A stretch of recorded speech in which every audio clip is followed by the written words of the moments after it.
El sol de la mañana entraba por las ventanas de mi apartamento en Gracia, iluminando los azulejos catalanes que había coleccionado durante años. Cada uno tenía una historia, como el que compré el día que me ascendieron en la firma contable, o aquel que Carlos me regaló en nuestro 20º aniversario antes de que el cáncer se lo llevara. Mi nombre es Laura Martínez. Tengo 58 años y llevo una década viviendo sola desde que mi marido falleció. No ha sido fácil reconstruir mi vida, pero lo he conseguido con esfuerzo y determinación, las mismas cualidades que me permitieron comprar este piso en uno de los barrios más encantadores de Barcelona, sin ayuda de nadie. Todas las mañanas sigo la misma rutina: me levanto a las 6, preparo café con una pizca de canela, riego mis plantas del balcón y desayuno mientras reviso mis cuentas. Soy contable desde hace 30 años y los números me dan una seguridad que las personas no siempre pueden ofrecer. Los números no mienten, no traicionan, simplemente son. Mi vida estaba ordenada como mis libros de contabilidad.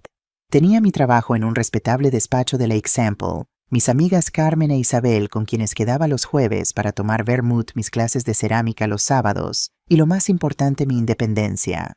No era una vida extraordinaria, pero era mía, construida con esfuerzo después de superar el dolor de quedarme viuda. Deberías buscar compañía, Laura, me decía Carmen cada vez que nos veíamos. Una mujer sola a nuestra edad. No estoy sola, le respondía siempre. Tengo mi trabajo, mis amigas, mis plantas. Y sobre todo, tengo paz. La paz. Ese tesoro que no sabía que era tan valioso hasta que lo perdí. Aquel martes de marzo el timbre sonó cuando estaba a punto de salir hacia la oficina. Al abrir la puerta me encontré con Miguel, mi único hijo, de pie con una maleta grande y una expresión que no veía desde que era un niño asustado. «Mamá», dijo con esa sonrisa que siempre conseguía derretir mis defensas. «¿Podemos hablar un momento?» Miguel tenía 32 años, pero en ese instante parecía el niño que se escondía detrás de mis piernas cuando conocía a extraños. Dejé el maletín en la entrada y nos sentamos en el salón, ese salón donde había celebrado su graduación universitaria, donde había llorado la muerte de su padre, donde habíamos compartido tantos momentos. «Han vendido el edificio donde vivíamos», explicó Miguel pasándose la mano por el pelo con ese gesto nervioso tan suyo. «El nuevo propietario nos ha dado un mes para salir. Todo está carísimo ahora, mamá. Sofía y yo hemos estado buscando, pero...» «¿Sofía?», pregunté. Sabía que mi hijo tenía novia desde hacía unos meses, pero nunca la había conocido. «¿Mi novia?», sonrió por primera vez. «Es increíble, mamá. Es diseñadora de interiores muy talentosa. Estamos juntos desde hace 6 meses. Te va a encantar. Y necesitáis un lugar donde quedarnos mientras encontramos algo», completó mi frase. «Solo serían unos meses hasta que la situación mejore. Te prometo que apenas notarás que estamos». Debería haber escuchado esa voz interior, ese susurro que me advertía. Pero, ¿qué madre le niega ayuda a su hijo? ¿Qué madre no siente ese impulso primitivo de proteger incluso cuando ese hijo ya es un adulto? «Por supuesto, hijo», respondí. «Esta es tu casa». La sonrisa de Miguel iluminó su rostro. Me abrazó como cuando era pequeño y me prometió que sería temporal, que me ayudarían con los gastos, que apenas notaría su presencia. 3 promesas, 3 mentiras. Al día siguiente Sofía Álvarez entró en mi vida y nada volvió a ser igual. Era alta, con ese tipo de belleza que parece salida de una revista. Cabello castaño perfectamente peinado, maquillaje impecable, incluso a las 9 de la mañana ropa de marca que parecía recién comprada. Cuando entró en mi apartamento lo inspeccionó todo con una mirada evaluadora que intentó disimular tras una sonrisa brillante. «Es un placer conocerte al fin, Laura», dijo abrazándome con un perfume tan intenso que me hizo toser. «Miguel habla maravillas de ti». «El placer es mío», respondí, notando cómo me llamaba Laura en lugar de señora Martínez, como habría esperado de alguien de su generación conociendo a la madre de su novio. «Qué apartamento tan encantador», comentó observando mi salón. «Tiene mucho potencial. Con algunos cambios. Mi madre tiene un gusto exquisito», interrumpió Miguel lanzándome una mirada de complicidad. «Ha decorado todo ella misma». «¿Se nota?», respondió Sofía con una sonrisa que no llegó a sus ojos. «Es muy tradicional». Aquella fue la primera señal, pero la ignoré. Al fin y al cabo las diferencias generacionales son normales, me dije. No podía esperar que una joven de 29 años apreciara una decoración elegida por alguien de mi edad. Las primeras semanas fueron llevaderas. Yo seguía con mi rutina, salía temprano a trabajar, y cuando volvía por la tarde encontraba a Miguel buscando empleo desde su ordenador. Sofía supuestamente trabajaba en proyectos freelance, aunque nunca la vi realmente ocupada. Poco a poco, sin embargo, las cosas empezaron a cambiar. Mi cocina, antes impecable, aparecía con platos sin lavar. Mi sofá donde me gustaba leer por las tardes estaba permanentemente ocupado por Sofía viendo series en mi televisión. Los gastos de electricidad se duplicaron, pero cuando mencioné dividir las facturas, Miguel me miró con esos ojos de cachorro. Mamá, estamos ahorrando para encontrar un piso. En cuanto tenga trabajo te compensaré por todo. Y yo como siempre cedí. Un día regresé temprano del trabajo con dolor de cabeza. Al entrar escuché voces en el salón. 4 mujeres jóvenes estaban sentadas en mi sofá bebiendo mi vino de las copas de cristal que Carlos me había regalado en nuestro primer aniversario. Laura, exclamó Sofía al verme. Te presento a mis amigas. Estamos teniendo una reunión de negocios. Vamos a lanzar una línea de maquillaje orgánico. Me limité a sonreír, saludar educadamente y retirarme a mi habitación. Desde allí escuché sus risas hasta bien entrada la noche. Al día siguiente encontré manchas de vino en el mantel que mi madre me había bordado antes de morir. Fue entonces cuando decidí investigar un poco. Sofía había mencionado varias veces que era diseñadora de interiores graduada en una prestigiosa escuela de Barcelona. Una tarde, mientras ambos estaban fuera, busqué su nombre en Internet. Primer giro inesperado. No encontré ningún perfil profesional de Sofía Álvarez como diseñadora de interiores. En cambio, descubrí una noticia de hacía 2 años sobre una empleada despedida de un estudio de diseño por apropiarse de ideas de sus compañeros. La foto mostraba a Sofía saliendo de los juzgados tras una demanda que había perdido. Mi corazón se aceleró. Mi hijo estaba con una mentirosa. ¿Sabía Miguel la verdad? Guardé la información decidida a observar más antes de confrontar la situación. A medida que pasaban las semanas, Sofía se volvía más cómoda y menos considerada. Se levantaba al mediodía, usaba mis productos de baño sin permiso e incluso comenzó a vestir algunas de mis prendas, justificándose con un casual: pensé que ya no las usabas. Miguel finalmente encontró trabajo en una tienda de electrónica. No era el empleo de economista para el que había estudiado, pero al menos aportaba algo. Sin embargo, para entonces ya había pasado de ser mi hijo cariñoso a convertirse en un extraño que defendía cada acción de Sofía. Mamá, no seas tan anticuada, solo es ropa. Mamá, necesitas acostumbrarte a compartir tu espacio. Mamá, Sofía está pasando por un momento difícil, necesita nuestro apoyo. Nuestro, como si formaran un equipo contra mí, en mi propia casa. Una tarde de mayo, casi 3 meses después de su llegada, regresé del trabajo 1 hora antes. La puerta de mi dormitorio estaba entreabierta. Dentro, Sofía rebuscaba en mi joyero, no el que dejaba a la vista con bisutería, sino el de madera tallada que guardaba en el fondo del armario, envuelto en un chal de seda azul. Me quedé paralizada en el pasillo. Sofía sostenía en sus manos el anillo de compromiso que Carlos me había dado, un solitario pequeño, que él había comprado vendiendo su colección de vinilos. El único recuerdo físico que conservaba del día que nos prometimos. Este anillo debe valer algo, la oí decir. Es oro blanco con un diamante pequeño pero auténtico. No sé, Sofía. La voz de Miguel sonaba incómoda. Es el anillo de papá. No creo que a mamá le guste que lo toquemos. No seas tonto, rió ella. Tu madre ni siquiera lo usa. Está aquí guardado cogiendo polvo. Si lo vendemos podríamos pagar la entrada de un apartamento. ¿No quieres que tengamos nuestro propio espacio? ¿O prefieres seguir viviendo con tu mamá para siempre? Mi corazón latía tan fuerte que temí que me oyeran. Las rodillas me temblaban y tuve que apoyarme en la pared. Es el anillo de mi padre, insistió Miguel. Tu padre está muerto, Miguel. Su voz era fría, calculadora. Ya no lo necesita. Y tu madre tiene esta casa enorme solo para ella, mientras nosotros vivimos como estudiantes. Nos debe ayudarnos. Yo les debía algo, después de darle a mi hijo una educación universitaria, después de acogerlos en mi casa. Yo les debía más. Déjame pensarlo, murmuró Miguel finalmente. No hay nada que pensar, respondió Sofía. Mañana, cuando tu madre se vaya a trabajar, tomaremos lo que necesitemos. Ni siquiera se dará cuenta. Y si se da cuenta, ¿qué va a hacer? Echarnos, eres su único hijo. No tiene a nadie más. Escuché sus pasos acercándose y me escondí en el baño temblando de rabia y miedo. Cuando salí, ellos ya estaban en el salón actuando como si nada hubiera pasado. Sofía sonrió al verme. ¿Qué tal el trabajo, Laura? Pareces cansada. Esa noche no dormí. Metí mi joyero en el maletín y al día siguiente lo llevé a mi oficina guardándolo en un cajón bajo llave. Durante la siguiente semana observé cómo Sofía rebuscaba disimuladamente en mis cosas siempre cuando pensaba que no la veía. La encontré revisando mis estados de cuenta bancarios, mis carpetas de documentos, incluso el cajón donde guardaba las escrituras de la casa. Un domingo, mientras Sofía y Miguel habían salido, recibí la visita de Carmen. Nos sentamos en la cocina porque el salón estaba desordenado con las cosas de la pareja. «Laura, ¿estás bien? Te noto ojerosa, preocupada», dijo Carmen, siempre tan perceptiva. «Estoy bien», mentí. «Solo cansada. El trabajo, ya sabes».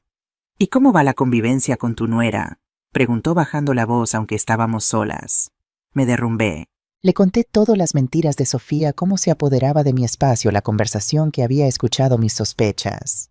«No me sorprende», dijo Carmen cuando terminé. «Isabel la vio hace unas semanas en el Corte Inglés comprando un bolso carísimo. ¿De dónde saca el dinero si no trabaja?». Un escalofrío me recorrió la espalda. «¿Crees que debería confrontarlos?». Carmen tomó mis manos entre las suyas. «Laura, primero necesitas protegerte. Si lo que dices es cierto, esta mujer está planeando algo más que quedarse con tu anillo». «Pero es mi hijo, Carmen. No puedo echarlo a la calle». «Tu hijo es un adulto que está permitiendo que su novia te manipule. A veces el amor significa poner límites claros». Sus palabras quedaron flotando en mi mente. Límites. Nunca había sido buena estableciéndolos, especialmente con Miguel. Desde que Carlos murió me había convertido en madre y padre, siempre intentando compensar la ausencia. Quizás ese había sido mi error. En los días siguientes comencé a documentar todo. Tomaba fotos del estado en que encontraba mis cosas, guardaba recibos de compras que no había hecho con mi tarjeta, anotaba conversaciones sospechosas. Mi instinto de contable meticulosa resultó útil en esta nueva y perturbadora tarea. Una tarde, mientras organizaba mi escritorio en el trabajo, encontré la tarjeta de una abogada que había conocido en un seminario. Mercedes Vega, especialista en Derecho Familiar y Protección Patrimonial. La llamé y concerté una cita para el día siguiente, inventando una excusa en la oficina. El despacho de Mercedes estaba en un edificio modernista de la Example. Era una mujer de unos 50 años, con una mirada penetrante y una presencia que inspiraba confianza inmediata.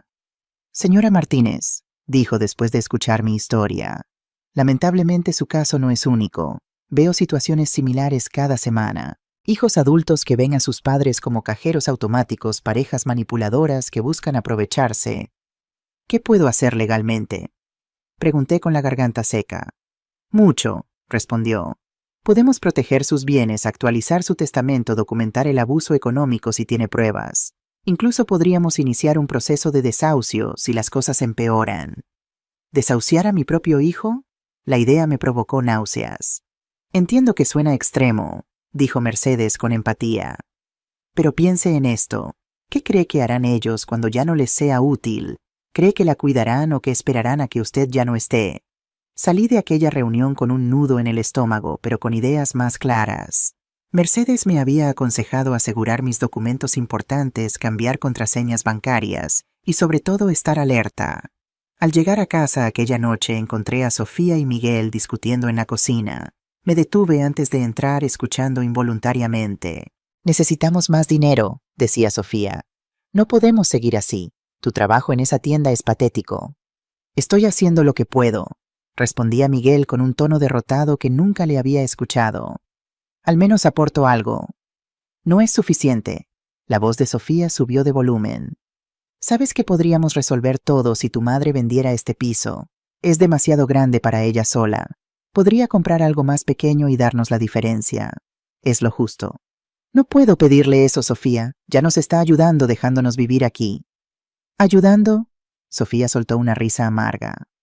«Nos mira como si fuéramos intrusos. Esta debería ser tanto tu casa como la suya. Tu padre ayudó a pagarla, ¿no?». Mi sangre hirvió. Carlos había contribuido, sí, pero yo había pagado más de 3/4 partes de la hipoteca, especialmente después de que enfermara. El piso era legalmente mío, sin discusión. «Le hablaré», dijo finalmente Miguel. Pero no prometo nada. Si no lo haces, tú lo haré yo, amenazó Sofía.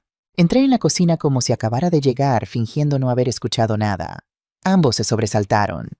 Buenas noches, dije con una normalidad que no sentía. ¿Qué hay para cenar?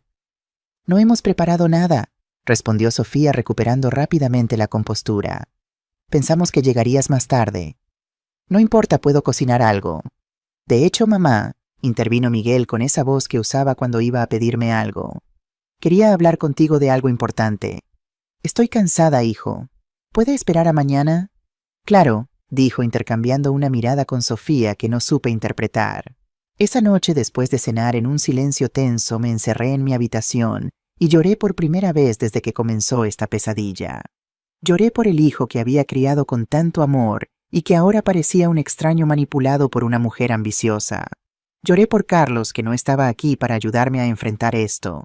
Y lloré por mí misma por haber sido tan ingenua. A la mañana siguiente, cuando salí hacia el trabajo, tomé una decisión.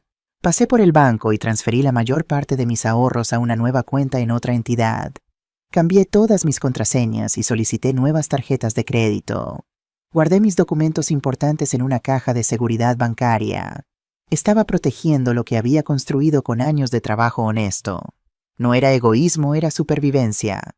Durante las siguientes semanas la tensión en casa creció. Miguel finalmente me planteó la idea de vender el piso disfrazándola como una preocupación por mi bienestar. Mamá, este lugar es demasiado grande para ti. Podrías comprar algo más pequeño, más fácil de mantener. Y con la diferencia podrías ayudarnos a Sofía y a mí a comenzar nuestra vida juntos. Este es mi hogar, Miguel, respondí con calma. Aquí viví con tu padre. Aquí te criamos. No tengo intención de venderlo. Pero mamá, piénsalo. ¿A tu edad? ¿A mi edad? Lo interrumpí sintiendo la indignación crecer. Tengo 58 años, no 88. Trabajo a tiempo completo, cuido mi casa perfectamente y gozo de excelente salud. No quise decir, comenzó, pero Sofía intervino desde el sofá. Lo que Miguel intenta decir, Laura, es que podrías ayudarnos si quisieras. Este piso vale mucho dinero en el mercado actual. Podrías comprar algo bonito en las afueras y tener una buena suma para tu jubilación y para ayudar a tu único hijo. Su descaro me dejó sin palabras. ¿Quién era esta mujer para decidir qué debía hacer con mi propiedad? Mi decisión está tomada, dije finalmente. Este piso no está en venta. Sofía me lanzó una mirada gélida mientras Miguel bajaba la cabeza evitando mis ojos. Supe entonces que la guerra había comenzado. Una semana después pedí un día libre en el trabajo.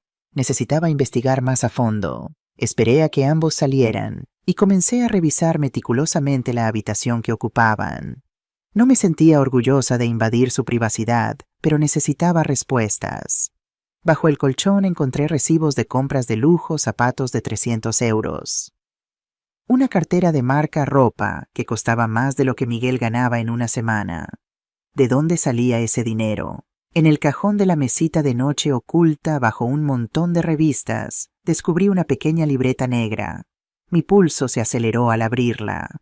Segundo giro inesperado. La primera página tenía un título escrito con letras mayúsculas, Plan Casa Nueva. Era un diario detallado de Sofía donde documentaba meticulosamente su estrategia para conseguir mi piso. Marzo, mudarnos con Laura. Establecer presencia. Hacer que se acostumbre a tenernos. Abril, comenzar a usar sus cosas. Marcar territorio. Mayo, obtener información financiera. Analizar sus cuentas y ahorros. Junio, lograr que Miguel se vuelva indispensable emocionalmente para ella. Julio, convencer a Miguel de pedirle dinero para invertir en nuestro futuro. Y en la última página, escrito en rojo, meta final, conseguir que la casa quede a nombre de Miguel antes de que Laura cumpla 60. Si no funciona por las buenas, considerar plan B. Plan B no especificaba qué era, pero un escalofrío me recorrió la espalda. Esto ya no era simple aprovechamiento. Era un plan calculado meticuloso para despojarme de todo. Tomé fotos de cada página con mi teléfono. Mis manos temblaban tanto que algunas imágenes salieron borrosas, pero eran legibles. Devolví la libreta exactamente donde la había encontrado y continué buscando. En su ordenador portátil que habían dejado encendido, encontré algo aún más perturbador, un correo electrónico de Sofía a una amiga. Laura es más difícil de lo que pensaba. Se resiste a vender, pero Miguel está de nuestro lado aunque no lo sepa. En el peor de los casos esperaremos a que tenga un accidente. A su edad nadie sospecharía y Miguel heredaría todo como único hijo. Mi sangre se heló. Estaba realmente considerando... No podía ser. Seguramente era una broma de mal gusto. Pero no podía arriesgarme. Tomé una captura de pantalla y salí de la habitación asegurándome de dejar todo como estaba. Llamé inmediatamente a Mercedes Vega y le envié todas las pruebas que había recopilado. «Esto es serio, Laura», dijo después de ver las imágenes. «Sugiero que tomemos medidas inmediatas. Necesito que vengas a mi despacho esta misma tarde». En el despacho de Mercedes elaboramos un plan detallado. Primero actualizamos mi testamento excluyendo específicamente a Miguel de cualquier herencia si algo me sucedía en circunstancias sospechosas. Segundo, establecimos protecciones legales para mi piso, haciendo imposible su venta sin múltiples verificaciones. Tercero, contratamos a un detective privado para investigar más a fondo a Sofía. También deberías considerar pedirles que se vayan, sugirió Mercedes. Todavía no, respondí. Necesito más pruebas, especialmente sobre ese plan B. Si los confronto ahora podrían volverse peligrosos.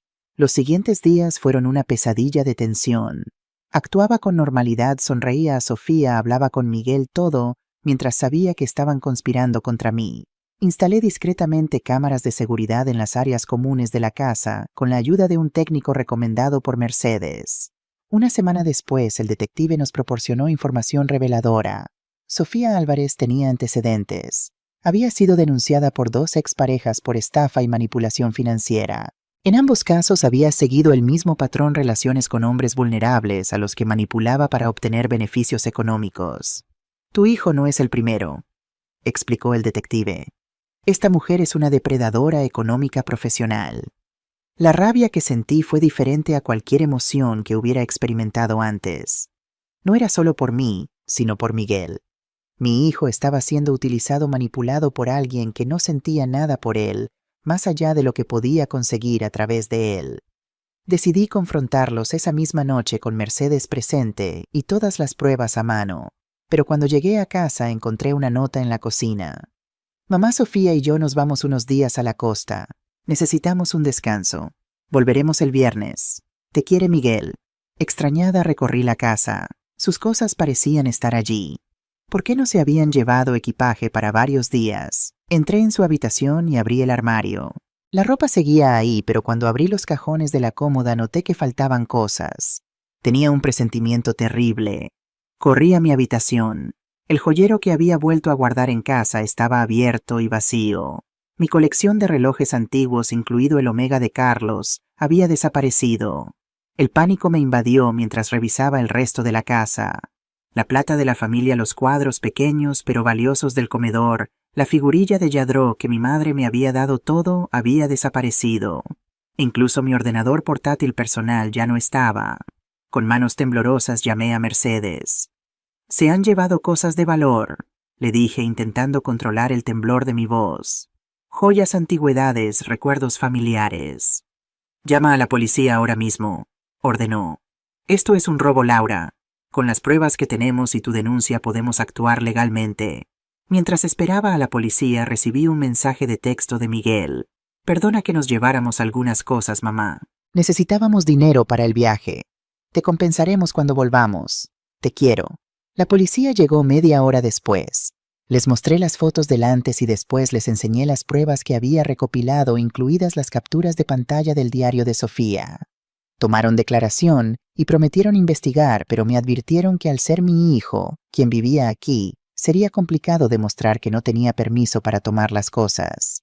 «Al menos cambie las cerraduras», me aconsejó el agente antes de irse. «Y si regresan, no los deje entrar sin presencia policial». Esa noche, sola en mi casa saqueada, tomé una decisión. Ya no sería la víctima en esta historia. Si querían guerra, la tendrían, pero en mis términos. Sabía exactamente qué hacer cuando regresaran de su supuesto viaje a la costa. Llamé a Carmen e Isabel. Necesitaba aliadas, testigos y apoyo moral para lo que estaba por venir. Después contacté con un cerrajero de emergencia y cambié todas las cerraduras esa misma noche. «Te quedarás con nosotras hasta que regresen», insistió Carmen. «No es seguro que estés sola», pero negué con la cabeza. Necesito estar aquí. Necesito prepararme. Cuando vuelvan encontrarán a una Laura muy diferente de la que conocían. En los días siguientes me transformé. Visité una peluquería y corté mi cabello que había llevado largo durante décadas. Me teñí de un castaño más oscuro con reflejos cobrizos. Compré ropa nueva más moderna y elegante. No era vanidad, era armadura. Contraté un servicio de mudanza para empacar todas las pertenencias de Miguel y Sofía y trasladarlas al trastero comunitario del edificio. Compré muebles nuevos para reemplazar los que me habían robado. Redecoré mi espacio y esperé. 3 días después, cuando estaba en el trabajo, recibí una llamada de la presidenta de la comunidad de vecinos. Señora Martínez, hay 2 personas intentando forzar la cerradura de su piso. Dicen que son su hijo y su nuera, pero no tienen llaves. ¿Quiere que llame a la policía? Mi momento había llegado antes de lo previsto. Por favor, dígales que estoy en camino, respondí con una calma que no sentía. Y sí tenga el teléfono listo para llamar a la policía si es necesario. Llamé inmediatamente a Mercedes, quien prometió reunirse conmigo en mi edificio. También avisé a Carmen, que vivía cerca y podría llegar antes que yo. Cuando llegué a mi calle vi a Miguel y Sofía discutiendo con la presidenta de la comunidad en la entrada del edificio. Sofía lucía bronceada y llevaba ropa nueva. Miguel parecía cansado y tenso. Me detuve un momento observándolos. No parecían preocupados por haber saqueado mi casa. No parecían sentir remordimiento alguno. En ese momento toda duda que pudiera tener se desvaneció. Estaba haciendo lo correcto. Al verme, Miguel se acercó rápidamente. «Mamá, ¿qué pasa? ¿Por qué cambiaste las cerraduras?» Lo miré a los ojos, esos ojos que habían heredado el color avellana de Carlos, pero que ahora estaban llenos de una falsa indignación que no me conmovía. «Sabes perfectamente por qué, Miguel. Fue solo un préstamo», intervino Sofía acercándose con esa sonrisa encantadora que ya no me engañaba. «Íbamos a devolverte todo». ¿Un préstamo? Mi voz sonaba tranquila, demasiado tranquila. Un préstamo se pide, no se toma sin permiso.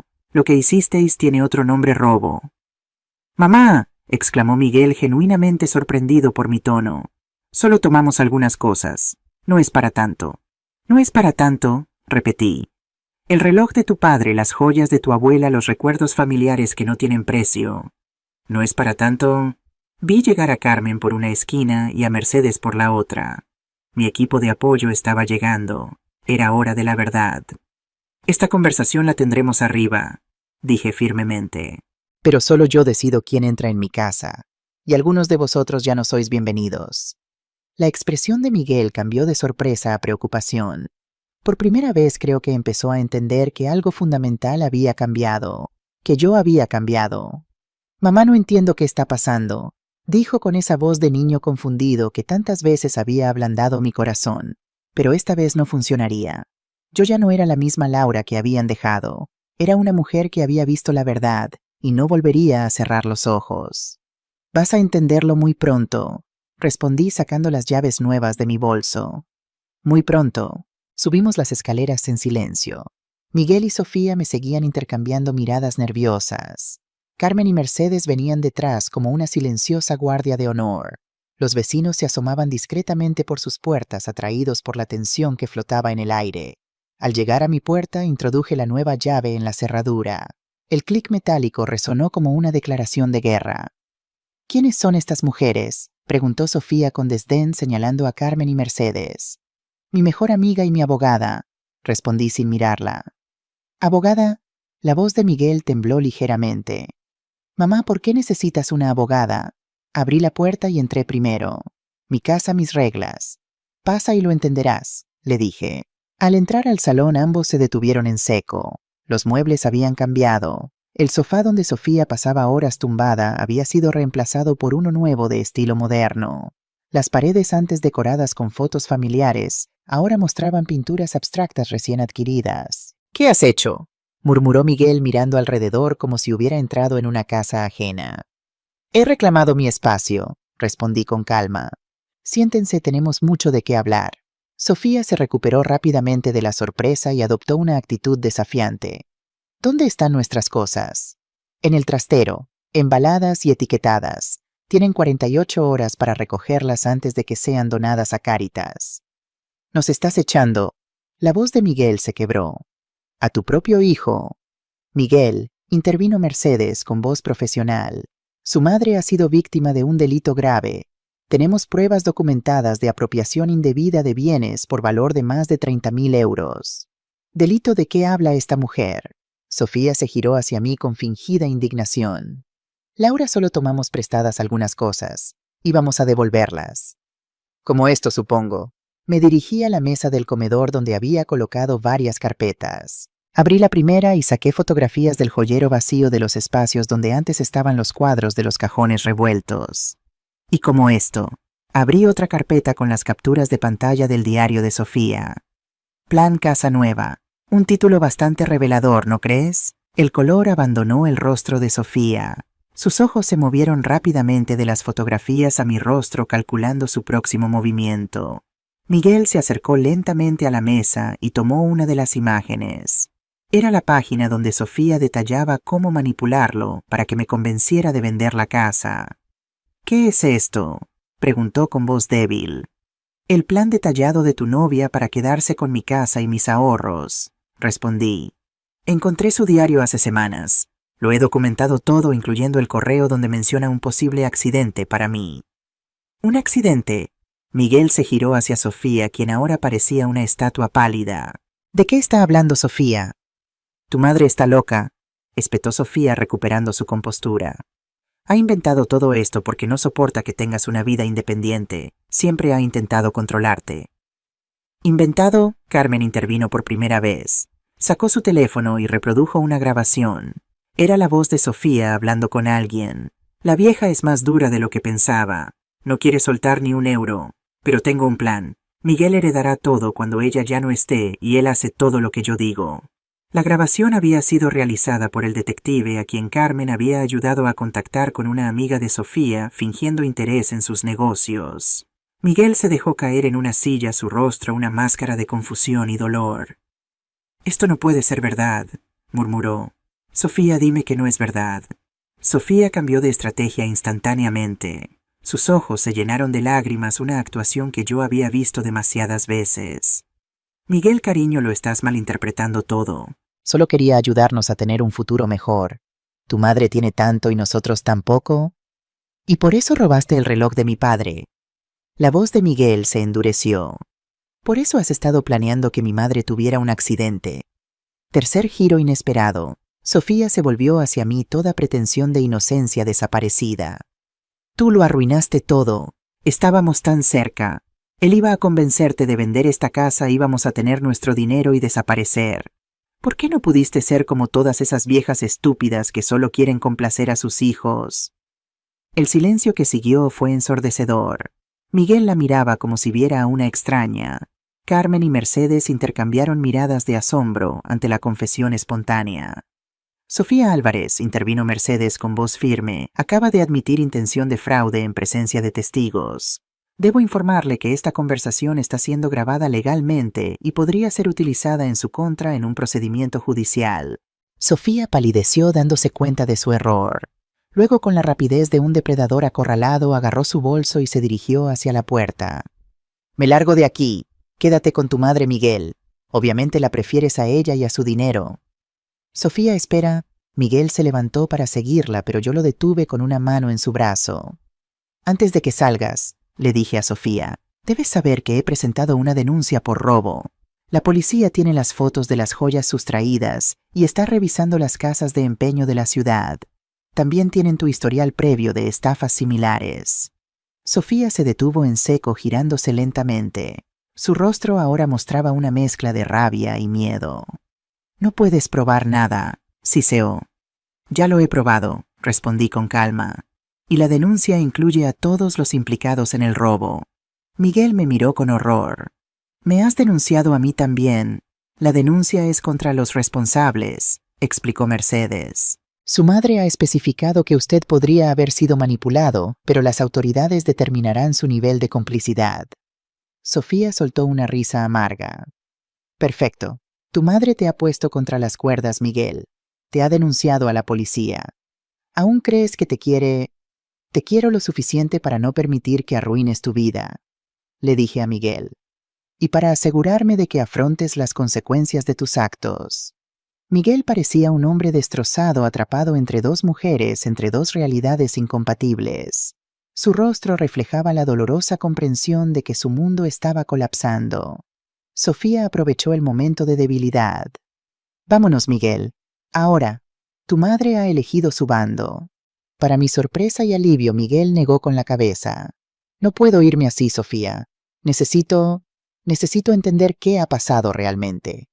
Lo que ha pasado es que tu madre nos ha tendido una trampa, gritó Sofía perdiendo completamente la compostura. Nos ha espiado, ha contratado detectives, ha manipulado pruebas. La única trampa que ha habido aquí es la que tú planeaste, intervino Carmen. Y si quieres hablar de manipulación deberías mirarte en un espejo. Sofía miró a todos los presentes evaluando sus opciones. Finalmente se dirigió a Miguel. Tienes 5 minutos para decidir. O vienes conmigo ahora o se acabó. Vete, Sofía, dijo Miguel con voz cansada. Necesito hablar con mi madre, a solas. La sorpresa cruzó el rostro de Sofía. No esperaba esta resistencia. Durante un momento pareció que iba a gritar de nuevo, pero en lugar de eso se ajustó el bolso al hombro con dignidad forzada. Bien, pero recuerda quién te ha manipulado realmente toda tu vida. Y con esas palabras salió del apartamento cerrando la puerta con un golpe que resonó por todo el edificio. Mercedes me miró con preocupación. Laura, no es prudente que te quedes a solas con él dada la situación. Mi hijo no me hará daño, respondí con una seguridad que no sabía si realmente sentía. Estaremos en el rellano, dijo Carmen apretando mi mano. Grita si nos necesitas. Cuando quedamos solos, Miguel y yo nos miramos en silencio durante lo que pareció una eternidad. Él parecía haber envejecido 10 años en una hora. Yo me sentía exhausta, pero extrañamente liviana, como si me hubiera quitado un peso invisible. ¿De verdad me has denunciado?, preguntó finalmente. He denunciado el robo, respondí. He especificado que creo que fuiste manipulado, pero no puedo mentir a la policía, Miguel. Participaste en llevarte mis cosas sin permiso. Pensé que era un préstamo, dijo débilmente. Sofía dijo que lo necesitábamos para el viaje, que te lo devolveríamos todo. ¿Y dónde están mis cosas ahora? Miguel bajó la mirada. Las vendió, casi todo. Dijo que necesitábamos el dinero para invertir en nuestro futuro. ¿Qué futuro, Miguel? ¿El que incluía quedarse con mi casa o el que mencionaba un accidente para mí? Yo nunca... Su voz se quebró. Mamá, tienes que creerme. Nunca habría permitido que te hicieran daño. Pero permitiste que me robaran. Permitiste que alguien entrara en mi vida y me tratara como a una tonta, como a un obstáculo a eliminar. Las lágrimas corrían ahora libremente por el rostro de Miguel. No sé cómo llegamos a esto. La amaba. Pensé que me amaba. Te utilizó, dije con más suavidad. No eres su primera víctima, Miguel. El detective encontró al menos 2 hombres antes que tú.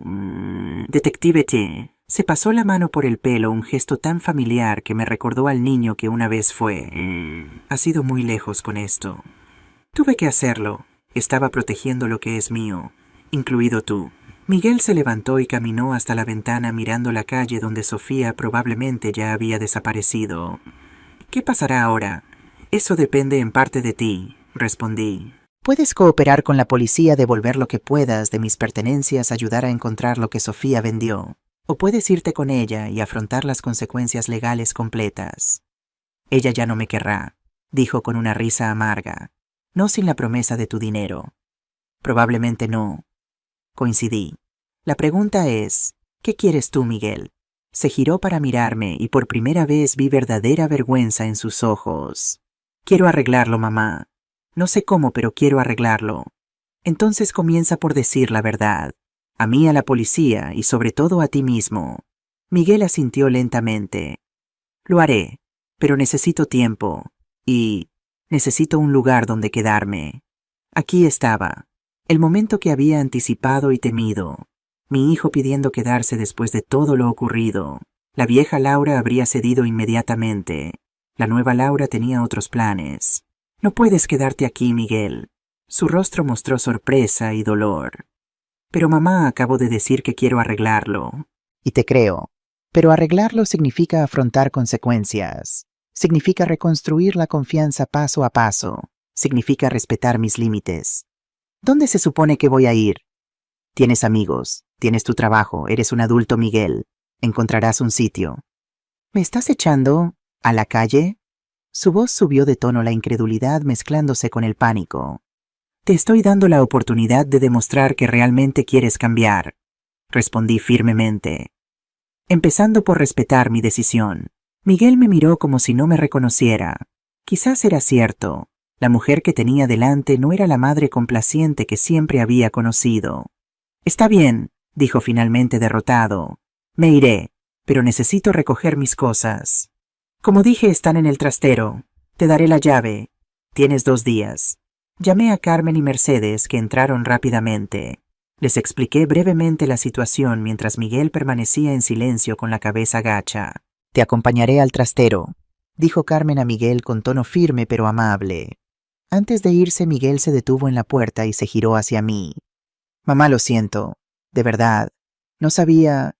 No quería. Lo sé, hijo, respondí con tristeza. Pero a veces lo siento no es suficiente. Cuando la puerta se cerró tras ellos, me derrumbé en el sofá nuevo. Las piernas me temblaban y sentía náuseas. Mercedes se sentó a mi lado y tomó mi mano. Has sido increíblemente valiente, Laura, me dijo. Muchas personas no consiguen establecer estos límites incluso cuando es lo mejor para todos. ¿He hecho lo correcto? Pregunté, las dudas asaltándome ahora que la adrenalina disminuía. Es mi hijo. Has hecho lo necesario, respondió Mercedes con firmeza. El amor verdadero no es permisividad. A veces es establecer consecuencias claras. Asentí lentamente, dejando que sus palabras penetraran. ¿Qué pasará con la denuncia? Dependerá de su cooperación. Si ayuda a recuperar los bienes robados y testifica contra Sofía, es probable que reciba una sentencia menor o condicional. Me quedé en silencio procesando todo. Una parte de mí quería llamar a Miguel, decirle que volviera, que encontraríamos otra solución. Pero sabía que ese camino solo llevaría a repetir patrones dañinos. Necesito descansar, dije finalmente. Por supuesto, Mercedes recogió sus documentos. Llamaré mañana para ver cómo estás y para informarte de cualquier novedad legal. Cuando me quedé sola, recorrí mi casa silenciosa. Era extraño sentir tanto dolor y liberación simultáneamente. Había perdido a mi hijo, al menos temporalmente, pero había recuperado mi vida, mi dignidad. Esa noche dormí profundamente por primera vez en meses. A la mañana siguiente me despertó una llamada de la policía. Habían detenido a Sofía intentando vender mi reloj Omega en una casa de empeños del centro. Querían que fuera a identificar el reloj y otras joyas que llevaba consigo. En la comisaría me recibió un inspector de mediana edad con expresión comprensiva. Señora Martínez, lamento lo ocurrido, dijo mientras me acompañaba a una sala. Desgraciadamente, los casos de abuso económico a personas mayores son cada vez más frecuentes. No soy una persona mayor, respondí automáticamente. Tengo 58 años y trabajo a tiempo completo. El inspector sonrió. Disculpe, me expresé incorrectamente. Lo que quería decir es que vemos muchos casos de familiares o personas cercanas que abusan de la confianza para obtener beneficios económicos. Sobre una mesa había varios objetos. Reconocí inmediatamente el reloj de Carlos, 2 pares de pendientes de mi madre y una pulsera que me había regalado Miguel en mis 50 cumpleaños. Ironías de la vida. Son míos, confirmé tocando suavemente el reloj. Este reloj perteneció a mi difunto marido. Tiene un valor sentimental incalculable. La sospechosa afirma que se los regalaron, dijo el inspector. Su hijo confirma esta versión. Sentí una punzada de dolor. Eso es falso. Nunca regalé estas joyas. Fueron sustraídas de mi domicilio sin mi consentimiento. Entiendo. ¿Tiene algún documento que acredite la propiedad? Afortunadamente había previsto esta pregunta. Saqué de mi bolso varias fotografías antiguas donde aparecía usando algunas de las joyas, así como la factura original del reloj Omega a nombre de Carlos. También tengo un inventario detallado de todas las piezas sustraídas con descripción y valor aproximado. Añadí entregándole la lista que había preparado con Mercedes. El inspector asintió impresionado por mi nivel de preparación. Esto será muy útil. La sospechosa permanecerá detenida al menos 72 horas mientras avanza la investigación. ¿Y mi hijo? Pregunté con un nudo en la garganta. De momento es testigo no detenido. Su versión es que desconocía que los objetos fueran robados. Creía que usted se los había prestado. Salí de la comisaría con el reloj de Carlos y algunas de las joyas recuperadas. Era solo una pequeña parte de lo robado, pero simbolizaba una victoria. No permitiría que me arrebataran los recuerdos de mi vida.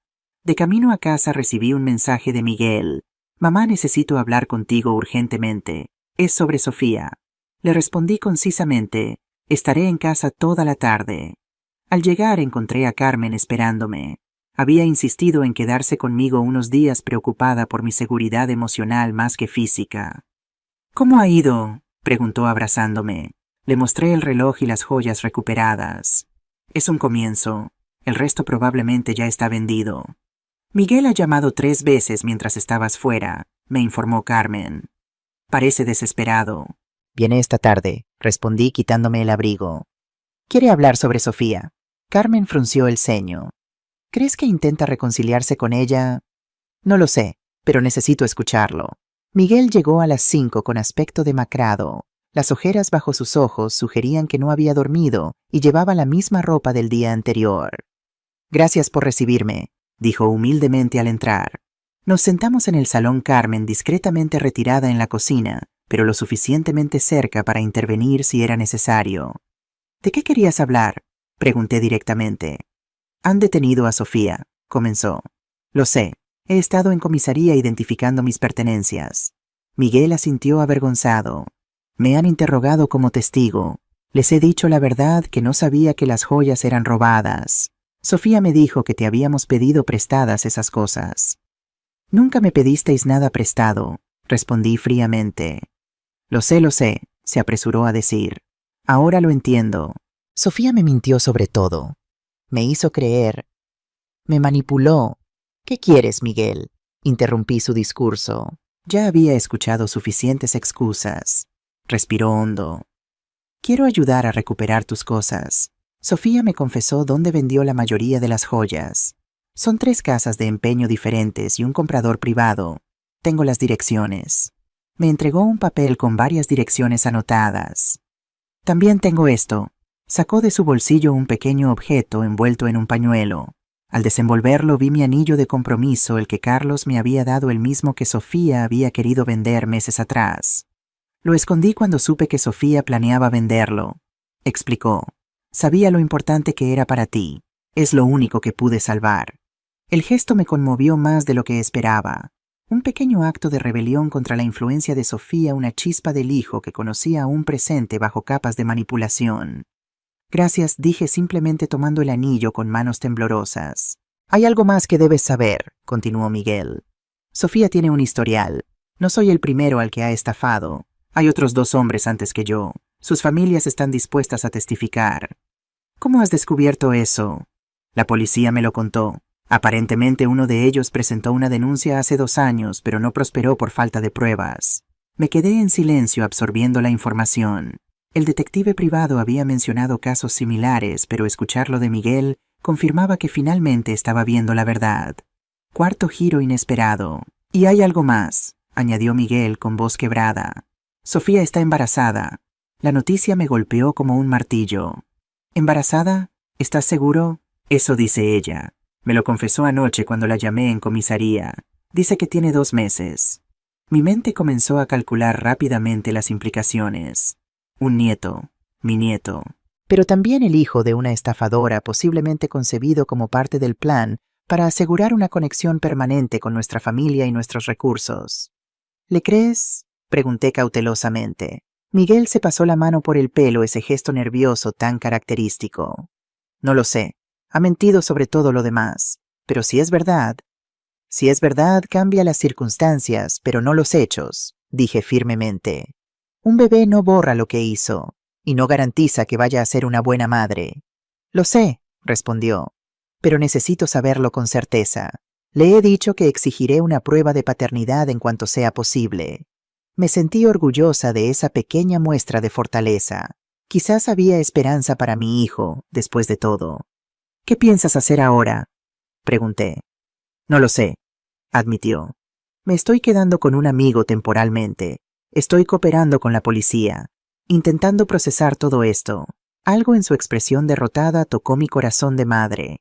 Pero la nueva Laura sabía que la compasión sin límites no era verdadero amor. Te propongo algo, dije después de unos momentos de reflexión. Te ayudaré legalmente y estaré contigo durante este proceso, pero con condiciones. ¿Qué condiciones?, preguntó incorporándose ligeramente. Primero, terapia. Necesitas entender cómo llegaste a esta situación para no repetirla. Segundo, responsabilidad total por tus actos. Ayudarás a recuperar todo lo que pueda recuperarse y compensarás lo perdido. Tercero, respetarás mis límites. No volverás a vivir aquí, al menos no en un futuro cercano. Miguel asintió lentamente, procesando cada punto. Es justo, dijo finalmente. Más que justo. Y si ese bebé existe y es tuyo, estaré ahí para mi nieto.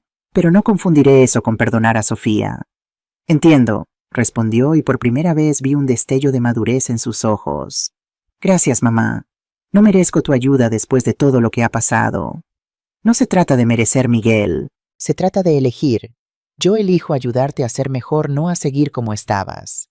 Cuando Miguel se marchó, Carmen salió de la cocina y me abrazó sin decir palabra. No hacían falta palabras. Ambas sabíamos que había sido una conversación difícil pero necesaria.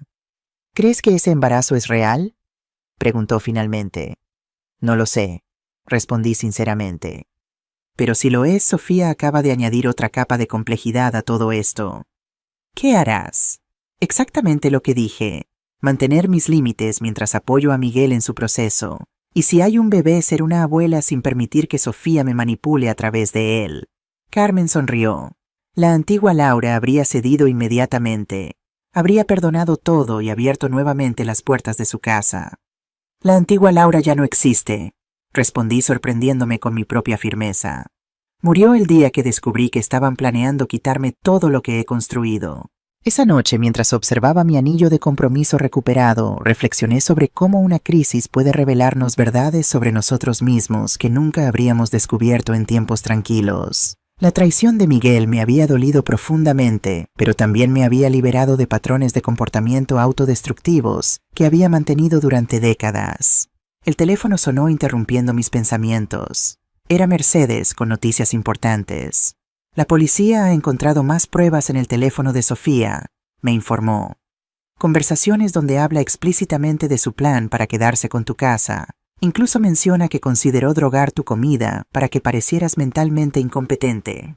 Un escalofrío me recorrió la espalda. Habla de Miguel en esos mensajes. Sí, pero como una herramienta, no como cómplice.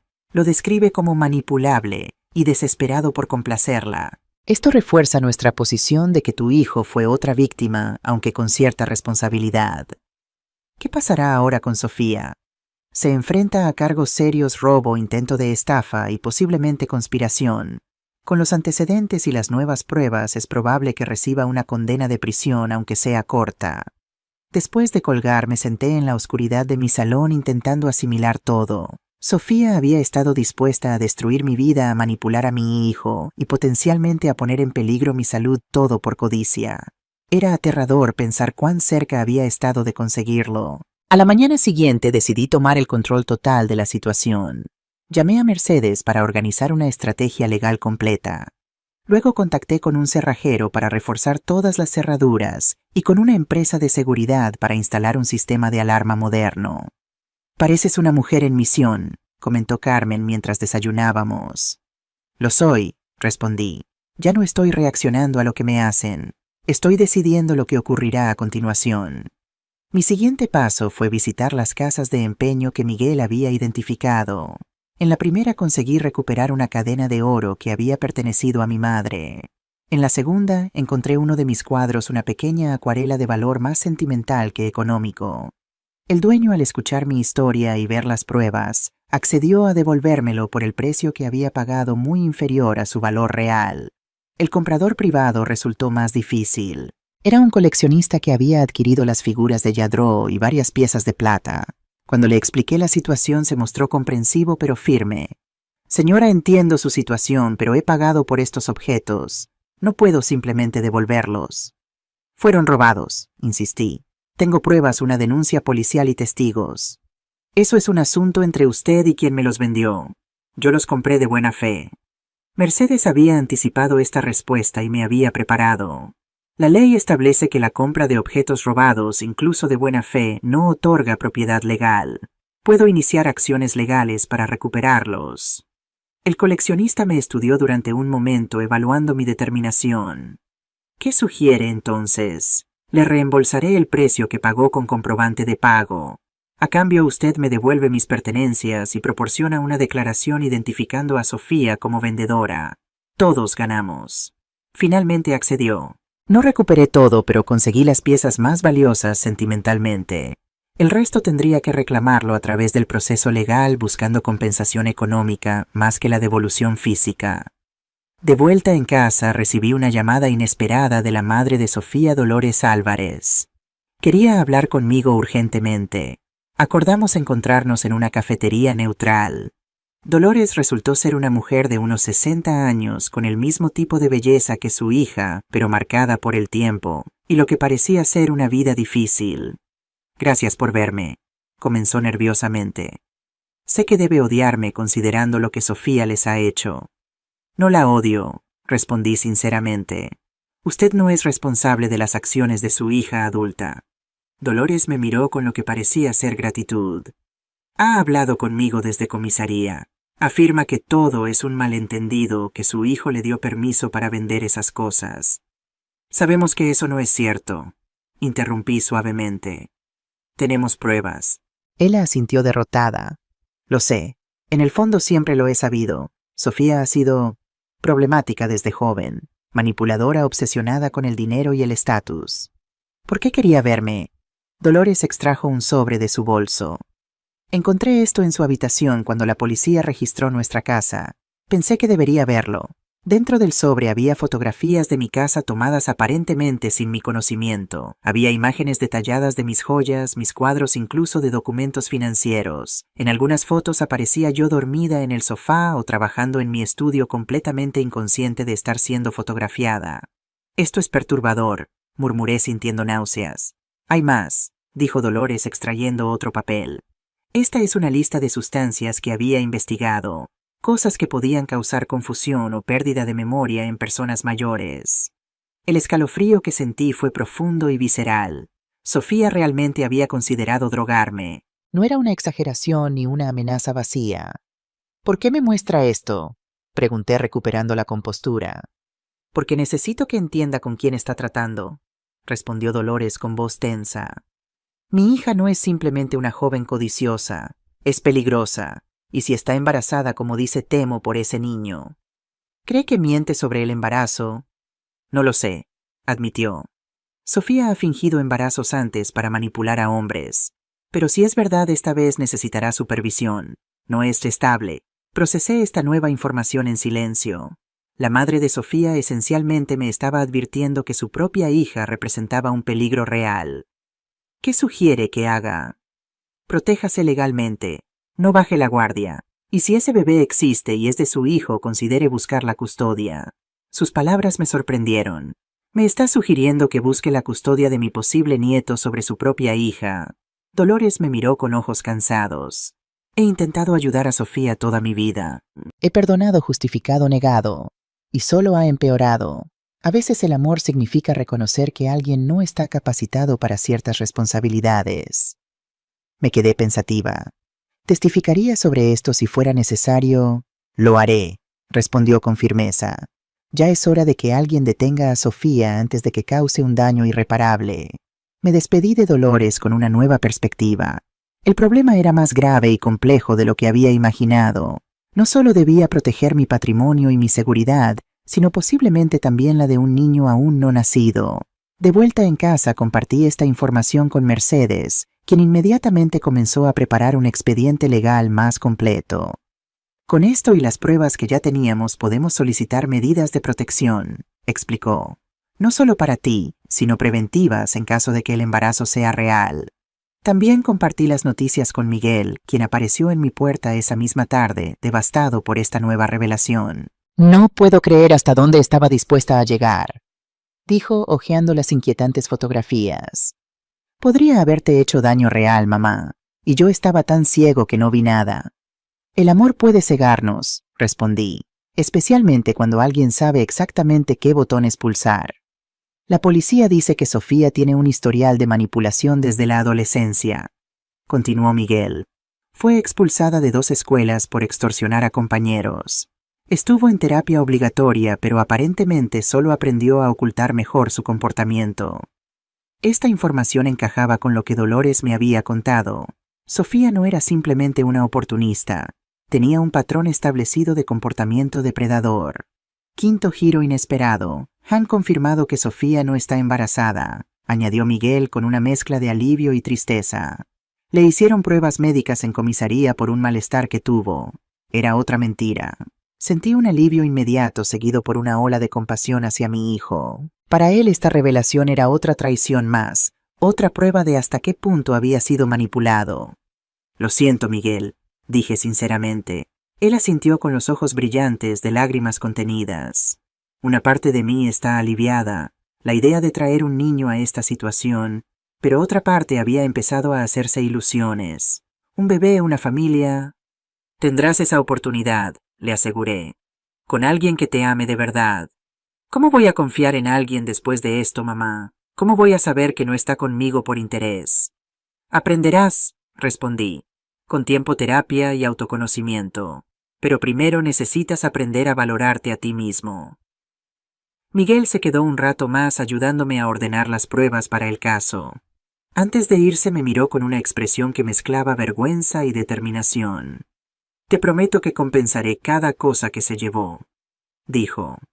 Trabajaré horas extra, ahorraré, haré lo que sea necesario. Sé que lo harás, respondí. No porque yo lo exija, sino porque es lo correcto. Las siguientes semanas fueron un torbellino de actividad legal.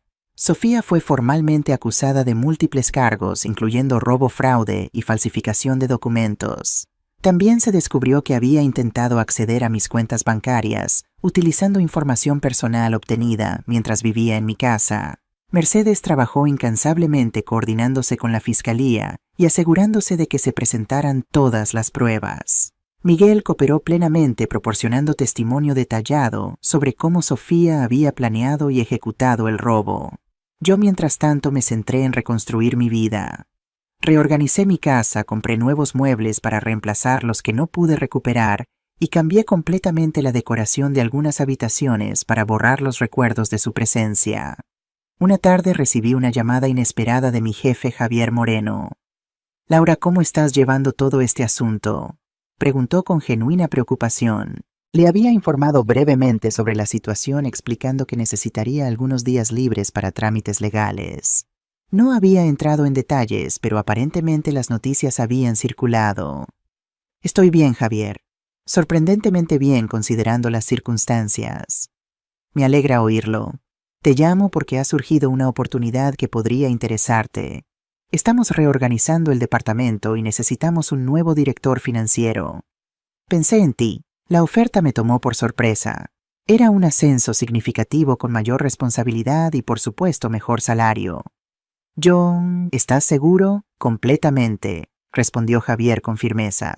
«Has demostrado no solo competencia profesional durante años, sino también una fortaleza personal excepcional. Alguien que puede manejar una crisis familiar como la tuya mientras mantiene la profesionalidad en el trabajo es exactamente el tipo de persona que queremos en puestos de liderazgo». Acepté la oferta sin dudarlo. Era un nuevo comienzo profesional que complementaba perfectamente los cambios personales que estaba experimentando. Ya no era solo Laura, la contable eficiente y madre abnegada. Era Laura Martínez, directora financiera, mujer independiente sobreviviente. A medida que se acercaba la fecha del juicio contra Sofía Miguel, y yo establecimos una nueva rutina. Nos reuníamos una vez por semana en un café neutral para hablar sobre el caso y gradualmente para reconstruir nuestra relación sobre nuevas bases. Me contó sobre su terapia, sobre los patrones que estaba descubriendo en sí mismo que lo habían hecho vulnerable a la manipulación de Sofía. Yo le hablé de mis proyectos, de mi ascenso, de cómo estaba redescubriendo partes de mí misma que había olvidado. Un día Miguel llegó a nuestra reunión semanal con una pequeña caja. «Es para ti», dijo empujándola sobre la mesa. Dentro encontré un reloj de mujer delicado y elegante. No era excesivamente caro, pero claramente había invertido un esfuerzo significativo en elegirlo. «Es hermoso, Miguel. Pero no necesitabas...» «No es un regalo, mamá», interrumpió suavemente. Es el primero de muchos pagos. He calculado el valor de todo lo que no pudimos recuperar y he establecido un plan para compensarlo completamente. Llevará tiempo, pero lo haré. Su determinación me conmovió profundamente. Este era un hombre tomando responsabilidad por sus acciones, no un niño buscando el camino fácil. Gracias, dije simplemente comprendiendo el significado del gesto. El día antes del juicio recibí una carta inesperada. El remitente era la prisión preventiva donde Sofía esperaba su comparecencia. Dudé antes de abrirla, temiendo encontrar más manipulaciones o amenazas. La carta era breve. Laura, no voy a pedir perdón porque no lo merezco. No voy a dar excusas porque no las hay.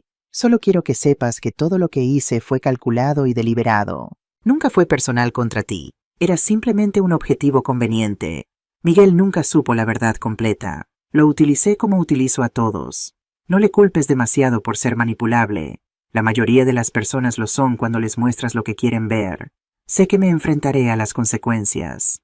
Acepto eso. Pero cuando salga y saldré, eventualmente seré más cuidadosa en la elección de mis objetivos. Sofía. La carta me dejó helada. No había remordimiento, solo una fría admisión de culpabilidad y una velada amenaza para el futuro. La entregué inmediatamente a Mercedes, quien la añadió al expediente como evidencia adicional del carácter de Sofía. Es casi mejor que haya escrito esto, comentó Mercedes. Demuestra exactamente quién es sin el acto de arrepentimiento que probablemente habría intentado en el juicio. La mañana del juicio llegó con una claridad mediterránea típica de Barcelona en primavera. Me vestí cuidadosamente eligiendo un traje azul marino que proyectaba seriedad y dignidad. Carmen e Isabel vinieron a casa temprano para acompañarme al juzgado. Estás radiante, comentó Isabel ajustándome el cuello de la blusa. Fuerte. Me siento fuerte, respondí sorprendiéndome a mí misma con la verdad de esa afirmación. Ya no tengo miedo. Pase lo que pase hoy, recuerda que ya has ganado, añadió Carmen. Has recuperado tu vida, tu independencia. Has establecido límites saludables. Eso vale más que cualquier sentencia judicial. En el juzgado Miguel nos esperaba con su abogado. Había sido llamado como testigo principal, una posición difícil considerando que tendría que testificar contra la mujer que había amado. ¿Estás listo, nen?, le pregunté apretando su mano brevemente. Asintió con una determinación en su mirada que me recordó a Carlos. Estoy listo para decir la verdad, toda la verdad. Cuando entramos a la sala vi a Sofía por primera vez en semanas. Estaba sentada junto a su abogado, vestida con sobriedad, toda su anterior arrogancia, sustituida por una apariencia de humildad que no me engañó ni por un momento. Nuestras miradas se cruzaron brevemente. Sus ojos normalmente calculadores mostraron un destello de algo parecido al respeto. Había subestimado a esta vieja, y lo sabía. Me había considerado una presa fácil, una víctima complaciente, y en su lugar había encontrado a una adversaria que no solo había frustrado sus planes, sino que la había llevado ante la justicia. Mientras el juez entraba y todos nos poníamos de pie, sentí una extraña sensación de cierre. Independientemente del resultado legal específico, yo ya había ganado la batalla más importante, la recuperación de mi dignidad, mi independencia y mi capacidad para establecer límites claros. Sofía Álvarez había entrado en mi vida como un huracán, amenazando con destruirlo todo a su paso. Pero en lugar de devastación había dejado tras de sí a una Laura más fuerte, más sabia y mucho menos dispuesta a ser manipulada. El juicio estaba a punto de comenzar, pero mi verdadera victoria ya estaba asegurada. El juicio contra Sofía Álvarez comenzó puntualmente a las 10 de la mañana. La sala estaba sorprendentemente llena. Aparentemente nuestro caso había atraído cierta atención mediática local. No era acusada de robar joyas familiares a su suegra. Había titulado un periódico digital de Barcelona. La fiscal, una mujer de unos 40 años, con una presencia imponente, presentó el caso con claridad implacable. Señoría, presentamos ante usted un caso claro de abuso de confianza y robo premeditado. La acusada Sofía Álvarez no solo sustrajo bienes por valor de más de 30.000 euros del domicilio de la señora Laura Martínez, sino que documentó meticulosamente un plan para apropiarse de su patrimonio completo, incluyendo su vivienda. El abogado de Sofía, un hombre joven de traje caro que contrastaba con la sobriedad del defensor público que habría esperado, presentó su estrategia de defensa. Mi cliente admite haber tomado ciertos objetos, pero bajo la creencia razonable de que contaba con el permiso implícito de la señora Martínez, con quien convivía como parte de la familia. Esto en todo caso constituiría un malentendido familiar, no un delito. Observé a Sofía mientras su abogado hablaba. Mantenía una expresión contrita, casi vulnerable, muy lejos de la mujer arrogante que había conocido. Era una actuación magistral que en otras circunstancias podría haber resultado convincente.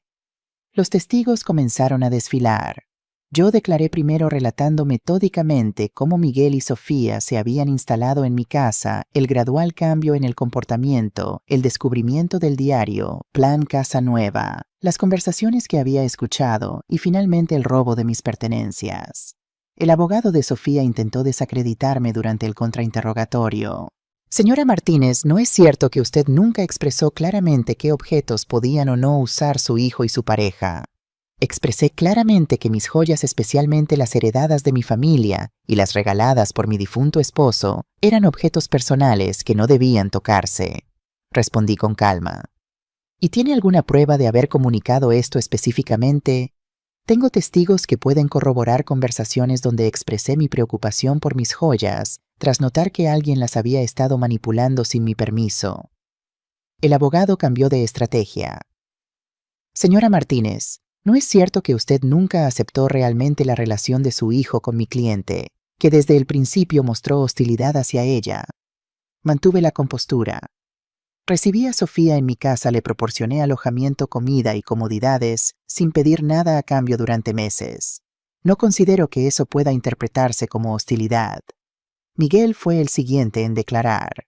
Verlo subir al estrado pálido pero determinado me llenó de un extraño orgullo. Este no era el joven manipulable que había permitido que Sofía me robara. Era un hombre enfrentándose a sus errores con valentía. Sofía me convenció de que mi madre nos había autorizado a tomar prestadas algunas joyas para un evento importante, explicó. Me dijo que las devolveríamos pronto. Solo después descubrí que las había vendido. ¿Y usted no verificó esta supuesta autorización con su madre?, preguntó la fiscal. Miguel bajó la mirada avergonzado. No, confié en Sofía. Fue un error terrible por el que asumo mi responsabilidad. El abogado de Sofía fue particularmente agresivo con Miguel durante el contrainterrogatorio. Señor Martínez, ¿no es cierto que usted participó activamente en la venta de estos objetos, que acompañó a mi cliente a las casas de empeño? Sí, la acompañé, admitió Miguel, pero bajo la creencia errónea de que mi madre había dado su consentimiento. Una creencia muy conveniente, insinuó el abogado. ¿No será más bien que ahora intenta eludir su responsabilidad culpando a mi cliente? Miguel mantuvo la compostura. Estoy asumiendo mi responsabilidad. He cooperado plenamente con la investigación y estoy compensando económicamente a mi madre por los objetos perdidos. La declaración más impactante, sin embargo, llegó de una fuente inesperada. Dolores Álvarez, madre de Sofía, subió al estrado con expresión resignada. Sofía ha mostrado patrones manipuladores desde su adolescencia, declaró con voz firme pero triste. Ha sido expulsada de 2 colegios por extorsión, ha estado en terapia obligatoria y ha tenido problemas legales previos relacionados con estafas similares. ¿Está usted declarando contra su propia hija, señora Álvarez?, preguntó el juez claramente sorprendido. Estoy declarando la verdad, señoría, respondió Dolores. He pasado décadas negando, justificando y encubriendo el comportamiento de Sofía. Eso no la ha ayudado. Al contrario, le ha permitido continuar dañando a otros sin enfrentar consecuencias. Sofía por primera vez mostró una emoción genuina: furia. Su máscara de contrición se agrietó mientras miraba a su madre con ojos encendidos de rabia. Primer clímax. Cuando fue el turno de Sofía de declarar, su estrategia se hizo evidente rápidamente. Se presentó como una joven enamorada que solo quería ayudar a su pareja a salir de dificultades económicas. Nunca pretendí robar, declaró con lágrimas que parecían genuinas.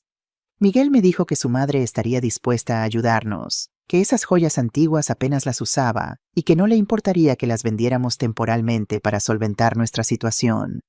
¿Y el diario titulado Plan Casa Nueva?, preguntó la fiscal. Era un simple ejercicio creativo, respondió Sofía. Una especie de visualización positiva para nuestro futuro juntos. Nunca fue un plan real. y las fotografías que tomó de la señora Martínez sin su conocimiento, y la investigación sobre sustancias que causan confusión en personas mayores. Sofía pareció momentáneamente desconcertada, pero se recuperó rápidamente. Eso está fuera de contexto. Las fotografías eran para un proyecto de diseño de interiores.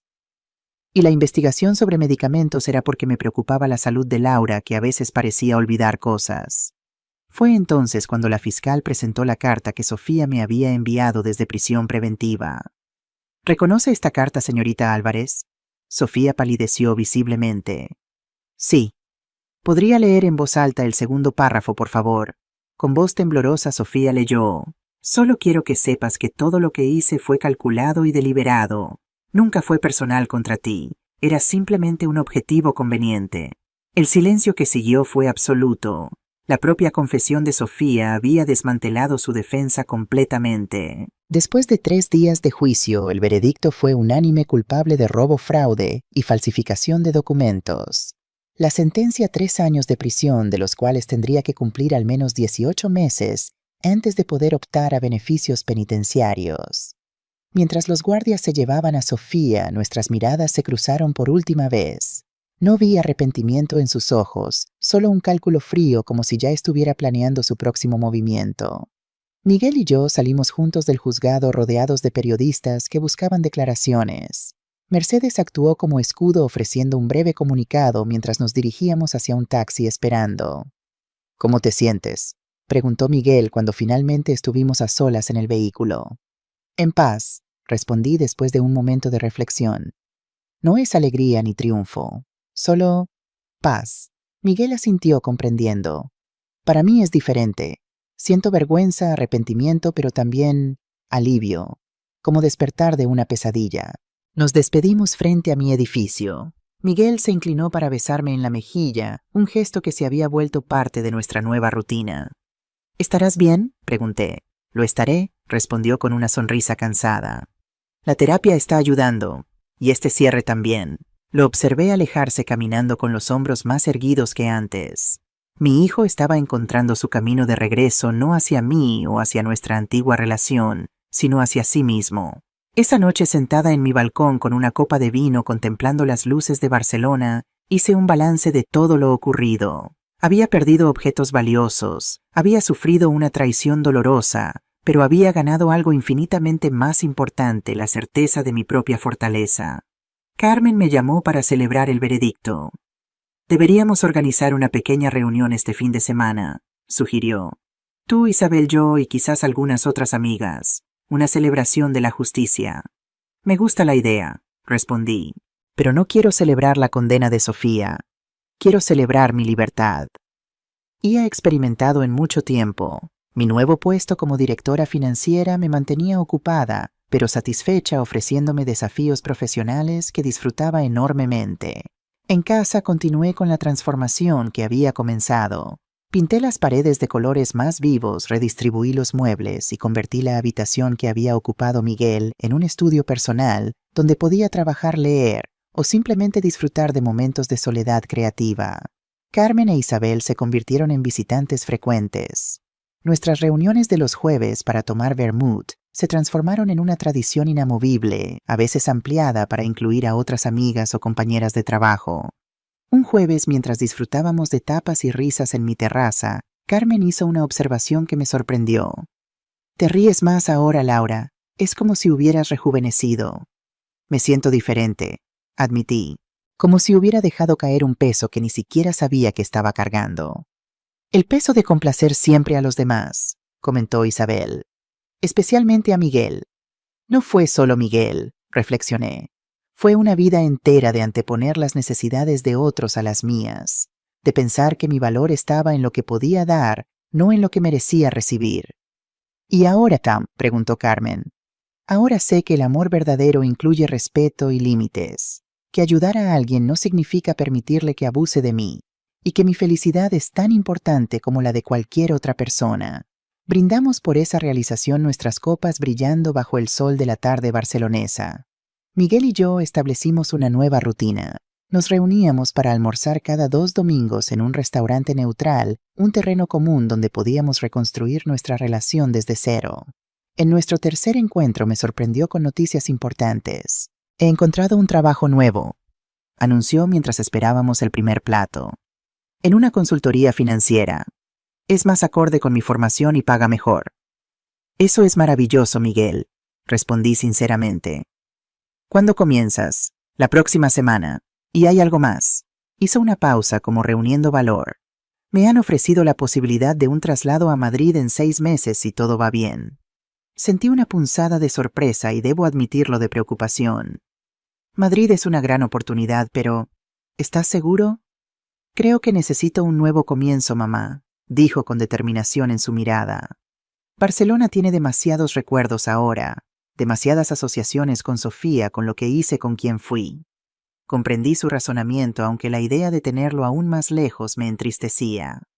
Madrid es una ciudad maravillosa, y está mi hermana Lucía allí, podrías tener familia cerca. Miguel sonrió, evidentemente aliviado por mi reacción. Ya hablé con la tía Lucía. Dice que me ayudará a encontrar piso. Me alegro, dije, y era verdad. A pesar de la distancia física que implicaría esta decisión, demostraba que Miguel estaba tomando control de su vida, estableciendo su propio camino. Hay otra razón para el cambio, añadió después de un momento jugueteando con su servilleta. He conocido a alguien. Tan pronto, no pude evitar la pregunta preocupada por su vulnerabilidad emocional tampoco después del trauma con Sofía. No es lo que piensas, explicó rápidamente. Es una compañera de terapia grupal, Ana. Hemos desarrollado una amistad. Ella también pasó por una relación abusiva y entiende el proceso de recuperación. Y ella está en Madrid. Su familia es de allí. Está considerando volver cansada de encontrarse con su ex en Barcelona. Hemos hablado de apoyarnos mutuamente en la transición como amigos. Estudié a mi hijo cuidadosamente. Había una calma en él que no había visto antes, una madurez que se estaba desarrollando a través del dolor y la recuperación. Me parece una idea excelente, dije finalmente. Nuevo trabajo, nueva ciudad, nuevos amigos. Un renacimiento. Miguel extendió su mano sobre la mesa y tomó la mía, un gesto que me sorprendió por su espontaneidad. Gracias por entenderlo. Y gracias por no rendirte conmigo incluso cuando lo merecía. Nunca me rendiré contigo, Miguel, pero tampoco volveré a permitir que me faltes al respeto o que alguien lo haga a través de ti. Lo sé, y es justo. Nuestro almuerzo continuó con conversaciones más ligeras, pero sentí que habíamos cruzado un umbral importante. Miguel estaba creciendo, no alejándose de mí, sino hacia una versión más saludable de sí mismo. Mientras tanto, mi trabajo como directora financiera trajo nuevos desafíos y satisfacciones. Javier, mi jefe, me asignó la supervisión de un proyecto importante, la expansión de la empresa a Valencia, con todo lo que eso implicaba en términos de análisis financieros, proyecciones y gestión de recursos. Te he elegido para esto porque confío en tu criterio, me dijo durante una reunión privada. No solo tus habilidades técnicas, que son excelentes, sino tu capacidad para mantener la calma en situaciones complejas. Agradezco la confianza en mí, respondí genuinamente conmovida por el reconocimiento profesional. Semanas después, mientras trabajaba tarde en mi oficina finalizando una presentación para inversores, recibí una visita inesperada. Laura Martínez. En la puerta estaba una mujer joven, quizás de la edad de Miguel, con expresión nerviosa. Sí, soy yo, respondí intrigada. ¿En qué puedo ayudarte? Me llamo Claudia Vega, se presentó entrando tentativamente. Yo necesito hablar con usted sobre Sofía Álvarez. El nombre provocó una inmediata tensión en mi cuerpo. ¿Qué ocurre con ella?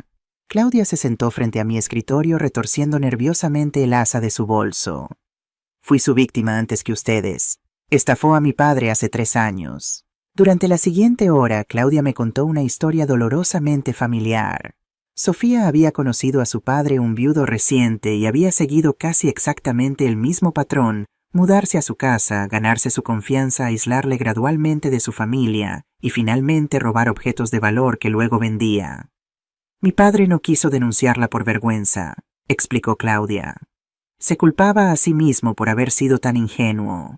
Pero cuando vi la noticia sobre el juicio contra Sofía, supe que tenía que hablar con usted. ¿Por qué ahora?, pregunté sinceramente curiosa. Porque Sofía ha estado contactando a mi padre desde prisión, respondió Claudia, su voz temblorosa de indignación. Cartas manipuladoras donde se disculpa, dice que ha cambiado, que cuando salga quiere compensarle. Le está preparando para otra estafa. La noticia me inquietó profundamente. Sofía, incluso encarcelada, seguía buscando víctimas potenciales. ¿Qué puedo hacer para ayudarte?, pregunté. Necesito que me ayude a convencer a mi padre del peligro. Él está considerando perdonarla, incluso ayudarla económicamente cuando salga. Dice que todos merecemos una segunda oportunidad. Comprendí inmediatamente la preocupación de Claudia. Sofía era extraordinariamente hábil manipulando emociones, especialmente en hombres vulnerables que anhelaban compañía y afecto. Tu padre estaría dispuesto a hablar conmigo. Claudia asintió. Por eso estoy aquí. Le he hablado de usted, de cómo enfrentó a Sofía. Está dispuesto a escucharla. Acordamos un encuentro para el fin de semana. Claudia me abrazó impulsivamente antes de marcharse, sus ojos brillantes de gratitud. Gracias. No sabe lo que significa para mí tener una aliada en esto. El sábado siguiente me reuní con Rafael Vega, un hombre de unos 60 años, en su casa del barrio de Sands. Era un hombre distinguido con ojos amables pero tristes, que mostraba claramente las cicatrices emocionales de la manipulación de Sofía. Le compartí mi historia completa, incluyendo detalles que no habían salido a la luz durante el juicio. Le mostré copias del diario Plan Casa Nueva y la carta que Sofía me había enviado desde prisión. Reconozco este patrón, dijo Rafael después de leer los documentos, su voz quebrada por la emoción. Me decía exactamente las mismas cosas, que era especial, que nunca había conocido a alguien como yo, que juntos podríamos construir algo maravilloso. Sofía es una depredadora emocional profesional, expliqué suavemente. Sus palabras y acciones están calculadas para identificar vulnerabilidades y explotarlas. Sus cartas desde prisión parecen tan sinceras, murmuró Rafael señalando una pequeña pila de sobres sobre la mesa. Habla de redención, de haber encontrado a Dios, de querer reparar el daño causado. Puedo asegurarle que no ha cambiado, respondí firmemente. Las personas con su patrón de comportamiento rara vez lo hacen, solo perfeccionan sus técnicas de manipulación. Claudia, sentada junto a su padre, tomó su mano. Papá, por favor, no podría soportar verte herido de nuevo. Rafael miró las cartas, luego a su hija y finalmente a mí. Gracias por venir, Laura. Necesitaba escuchar esto, aunque duele reconocer cuán ingenuo he sido. No es ingenuidad, corregí suavemente. Es esperanza y bondad. Sofía sabe cómo utilizar esas virtudes contra nosotros. Antes de marcharme, Rafael tomó el montón de cartas y lo arrojó a la papelera con un gesto decidido. No más segundas oportunidades para quien no las merece. Mientras regresaba a casa en taxi, reflexioné sobre el extraño giro que había tomado mi vida. De víctima a consejera, de mujer manipulada a mentora que ayudaba a otros a reconocer y evitar la manipulación. Esa misma semana Mercedes me llamó con noticias inquietantes. Sofía ha solicitado un permiso penitenciario, me informó. Solo lleva 3 meses cumpliendo condena. ¿Tan pronto es eso posible? Es inusual, pero está utilizando una estrategia inteligente. Ha alegado motivos humanitarios, diciendo que su madre está gravemente enferma. Y es cierto, he contactado discretamente con Dolores. Está perfectamente bien, aunque preocupada porque Sofía le ha pedido que finja una enfermedad. La noticia no me sorprendió, pero sí me preocupó. Sofía estaba demostrando una vez más su capacidad para manipular el sistema. ¿Debería preocuparme?, pregunté. No creo que obtenga el permiso, me tranquilizó Mercedes. Su solicitud carece de informes médicos verificables, pero demuestra que sigue siendo la misma persona calculadora de siempre. Y sigue representando un peligro, añadí pensando en Rafael Vega y otros posibles objetivos futuros. Exactamente. Por eso quería mantenerte informada. Y por eso creo que deberíamos avanzar con el otro proyecto del que hablamos. El otro proyecto había sido idea de Mercedes semanas después del juicio. Me había sugerido canalizar mi experiencia para ayudar a otras personas, específicamente mujeres mayores vulnerables, a abusos económicos similares. El grupo de apoyo... Sí, pero estaba pensando en algo más formal ahora. Una fundación quizás, con recursos legales, orientación psicológica y educación financiera. La idea me entusiasmó inmediatamente. Usar mi trauma como catalizador para algo positivo, para prevenir que otras personas sufrieran experiencias similares. Me encanta la idea, respondí. ¿Por dónde empezamos? Ya he redactado los estatutos preliminares, dijo Mercedes siempre un paso adelante. Y tengo contactos en servicios sociales que podrían derivarnos casos y proporcionar espacios para reuniones. Yo puedo aportar capital inicial y contactos en el mundo financiero. Ofrecí mi mente ya trabajando en las posibilidades. Javier seguramente estaría dispuesto a que la empresa aporte algún tipo de patrocinio. Entonces está decidido. Fundación Dignidad nace oficialmente hoy. El nombre me pareció perfecto. Dignidad era exactamente lo que Sofía había intentado arrebatarme y exactamente lo que había recuperado al enfrentarla. 6 meses después del juicio, mi vida había adquirido una nueva y satisfactoria rutina. Dividía mi tiempo entre mi trabajo como directora financiera, donde había logrado que el proyecto de expansión a Valencia fuera un éxito, y la naciente Fundación Dignidad, que ya había comenzado a ofrecer talleres y asesoramiento legal a mujeres vulnerables. Miguel se había trasladado a Madrid como había planeado. Su nuevo trabajo iba bien, y su amistad con Ana parecía haberse desarrollado en algo más profundo, aunque ambos avanzaban con prudente lentitud conscientes de sus heridas previas. Nos comunicábamos regularmente por videollamada, y había viajado a Barcelona un fin de semana para ayudarme con el lanzamiento oficial de la fundación. Verlo defender públicamente nuestra causa hablando abiertamente sobre su experiencia como cómplice involuntario en el abuso económico me llenó de un orgullo que apenas podía contener. «Estuviste brillante», le dije mientras cenábamos después del evento inaugural. «Solo dije la verdad», respondió con sencillez. «Y si mi historia puede ayudar a otras personas a reconocer las señales de manipulación, entonces algo bueno habrá salido de todo esto». «Algo bueno ya ha salido», afirmé mirándolo con afecto. «Te has convertido en el hombre que siempre supe que podía ser». Miguel sonrió ligeramente avergonzado por el cumplido. «Tengo buenos genes», bromeó, «y una madre que supo establecer límites cuando más lo necesitaba». Nuestra relación había evolucionado hacia algo que nunca habría imaginado, una amistad adulta, basada en el respeto mutuo, sin las complicadas dinámicas de dependencia y culpa que habían caracterizado nuestros años anteriores.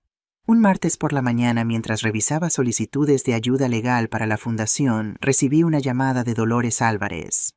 «Laura, necesito verte urgentemente», dijo sin preámbulos, su voz tensa de preocupación. Nos encontramos en una cafetería cerca de mi oficina.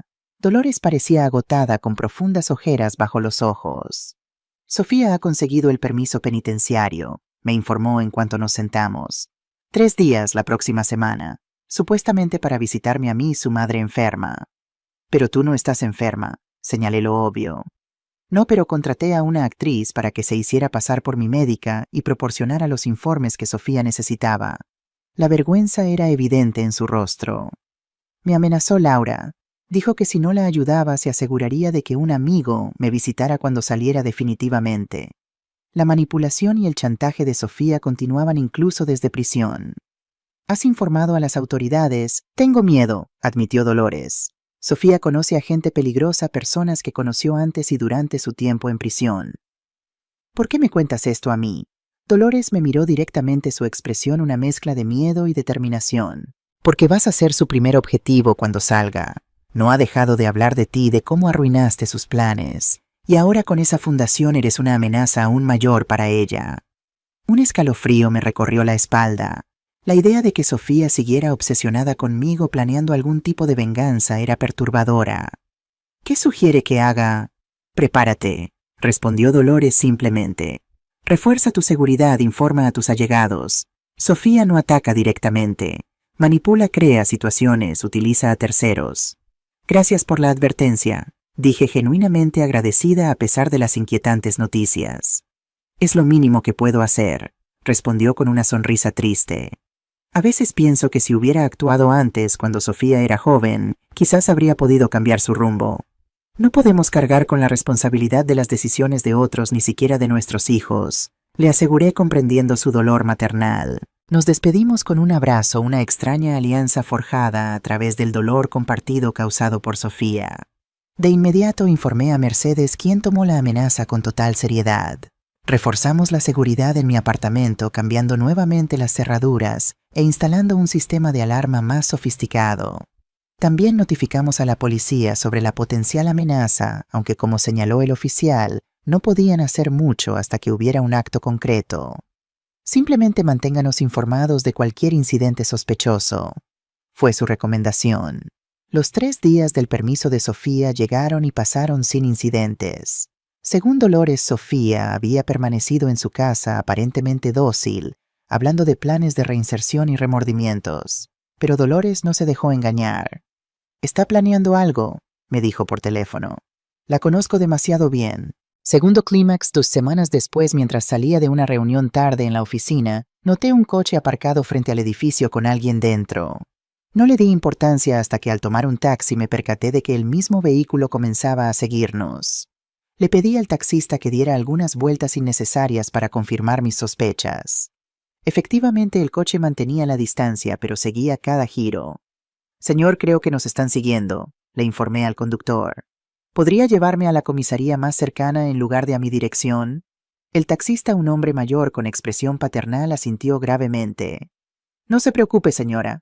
Conozco algunos trucos». Realizó una serie de giros bruscos y cambios de carril que finalmente despistaron al vehículo seguidor. Aliviada pero aún inquieta, decidí continuar hasta la comisaría para reportar el incidente. Al llegar descubrí que no era la primera persona en reportar algo similar. Rafael Vega, el padre de Claudia, había denunciado a un hombre sospechoso vigilando su casa.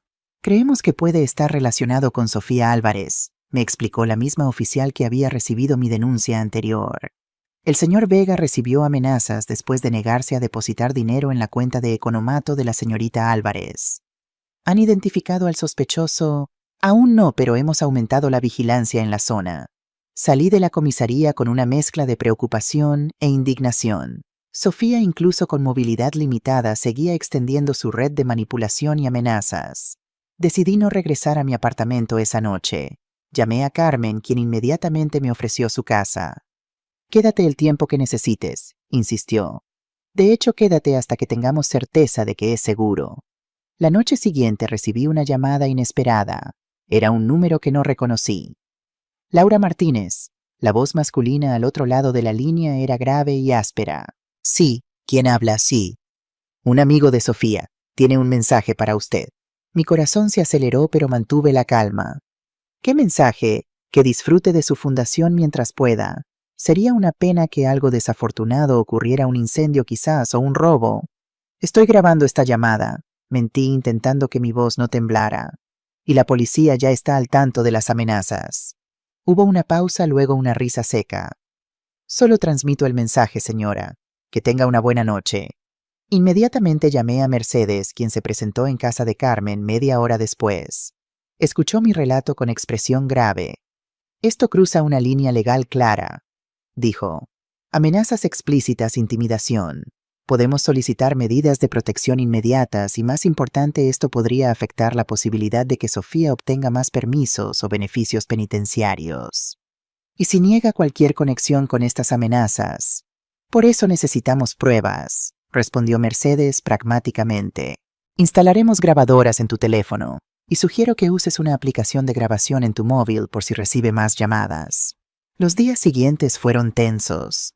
Seguí trabajando y viviendo entre mi oficina y casa de Carmen, siempre atenta a cualquier cosa sospechosa. Miguel, informado de la situación, quiso volver inmediatamente a Barcelona, pero lo persuadí de permanecer en Madrid. «No conseguiríamos nada con que vinieras», le expliqué. «Y honestamente prefiero saber que estás a salvo y lejos». La segunda llamada llegó una semana después, esta vez mientras estaba en la oficina. «¿Ha pensado en nuestra conversación, señora Martínez?» Activé la grabadora discretamente. «Si se refiere a las amenazas, sí. He reforzado la seguridad en todos los locales de la fundación y en mi casa. También he informado a la policía y a la fiscalía». «Impresionante», respondió la voz con falsa admiración. «Pero innecesariamente complicado. Sofía solo quiere una pequeña compensación por los problemas causados. Digamos, 50.000 euros. Una transferencia simple y todo este asunto desaparece. Y debo suponer que ese dinero iría directamente a Sofía en prisión. Los detalles no son importantes. Lo que importa es su tranquilidad. Dígale a Sofía que mi respuesta es no», respondí con firmeza. «No negocio con extorsionadores. Y que sepa que cada amenaza, cada intento de intimidación, solo fortalece mi determinación para ayudar a más personas a reconocer y combatir a depredadores como ella. Hubo un silencio prolongado luego. Se arrepentirá de esta decisión. La llamada terminó abruptamente. Inmediatamente envié la grabación a Mercedes y a la policía. Esa misma tarde, mientras salía de la oficina, noté que el coche sospechoso había regresado. Esta vez decidí enfrentar la situación de manera diferente. En lugar de huir, caminé directamente hacia el vehículo sacando ostensiblemente mi teléfono y apuntando la cámara hacia el conductor. El coche arrancó inmediatamente alejándose a toda velocidad, pero no antes de que pudiera capturar una imagen parcial de la matrícula. La policía identificó al propietario del vehículo, Héctor Ruiz, un exconvicto con antecedentes por estafa y extorsión, que había coincidido con Sofía en prisión durante su detención preventiva. «Tenemos suficiente para interrogarlo», me informó la oficial. «Y con las grabaciones de las llamadas podemos establecer un patrón de acoso y amenazas». Héctor fue detenido 2 días después. Durante el interrogatorio, aparentemente intimidado por las pruebas acumuladas, decidió cooperar a cambio de un acuerdo de reducción de cargos. «Sofía lo planeó todo desde prisión», confirmó la oficial cuando me llamó para informarme. «Utilizó sus privilegios de comunicación para organizar esta campaña de intimidación. También ha estado extorsionando a otras víctimas anteriores. ¿Qué pasará con ella ahora? Perderá todos sus beneficios penitenciarios. Nada de permisos, nada de comunicaciones sin supervisión estricta, y su condena posiblemente se extenderá por estos nuevos delitos». La noticia trajo un alivio inmediato. Sofía estaría contenida e incapaz de causar más daño por un tiempo considerable. Esa noche regresé por fin a mi apartamento. Carmen insistió en acompañarme, preocupada por mi seguridad emocional más que física. «¿Estás segura de que quieres quedarte sola?», preguntó mientras me ayudaba a desempacar. «Necesito reclamar mi espacio», respondí con determinación. «No dejaré que el miedo me mantenga alejada de mi propio hogar». Carmen asintió comprendiendo. «Estaré a una llamada de distancia». Cuando finalmente quedé sola, realicé un curioso ritual. Recorrí cada habitación lentamente, tocando objetos familiares, reafirmando mi presencia y mi propiedad. Este era mi santuario, ganado con esfuerzo y protegido con determinación. Ninguna amenaza cambiaría eso. Un año pasó sorprendentemente rápido.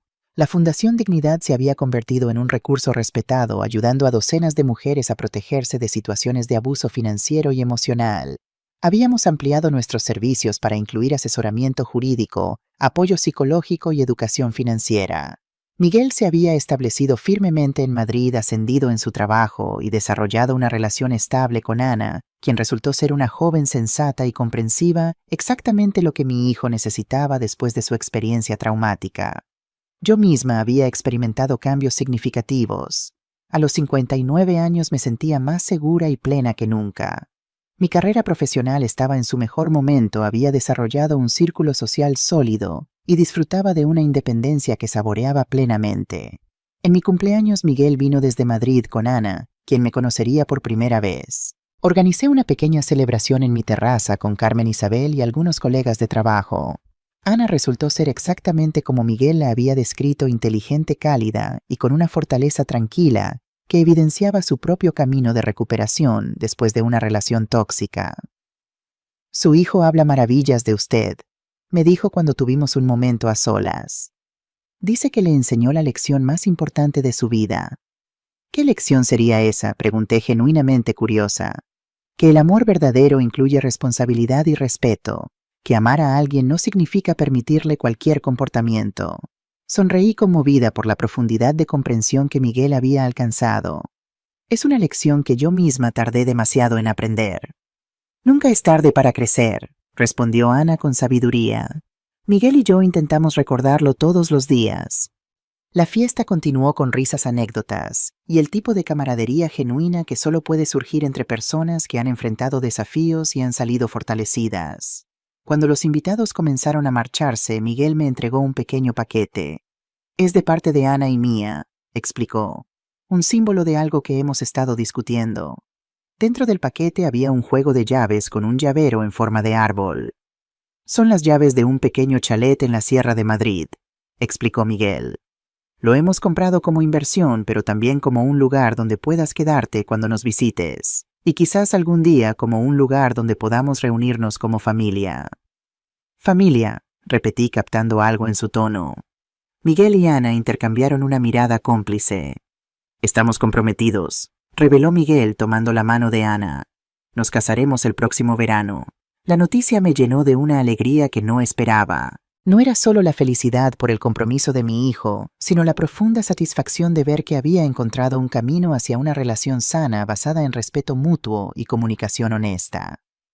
Estamos planeando una ceremonia pequeña, continuó Ana, solo familia y amigos cercanos. Y nos preguntábamos, añadió Miguel con cierta timidez, si estarías dispuesta a oficiar la ceremonia civil, como jueza de paz. La petición me sorprendió. Yo oficiar vuestra boda, has sido un ejemplo de integridad y fortaleza para ambos, explicó Ana.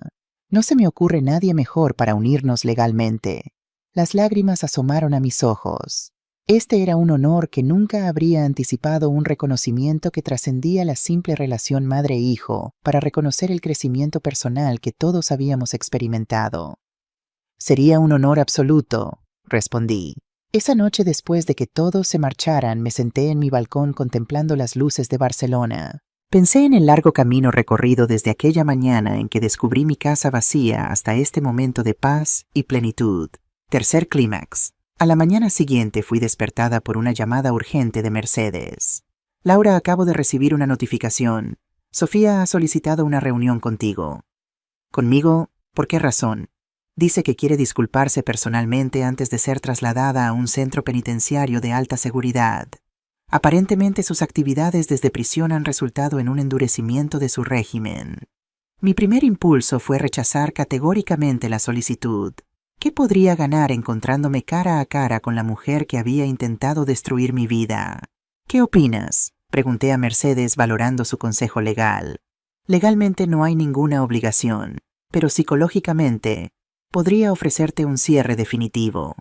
Reflexioné durante varios días. Consulté con mi terapeuta, a quien había comenzado a ver regularmente desde los incidentes con Sofía. Su opinión fue cautelosa pero abierta. Si decides verla, hazlo desde tu fortaleza, no desde una necesidad de confrontación o validación, y establece límites claros para el encuentro. Finalmente decidí aceptar la reunión, pero con condiciones estrictas. Sería en la prisión con presencia de guardias limitada a 15 minutos, y Mercedes estaría conmigo. El día del encuentro me vestí con especial cuidado, eligiendo un traje formal que me daba confianza. No era vanidad, era armadura. La sala de visitas de la prisión era austera pero limpia. Esperamos varios minutos hasta que finalmente apareció Sofía, escoltada por 2 guardias.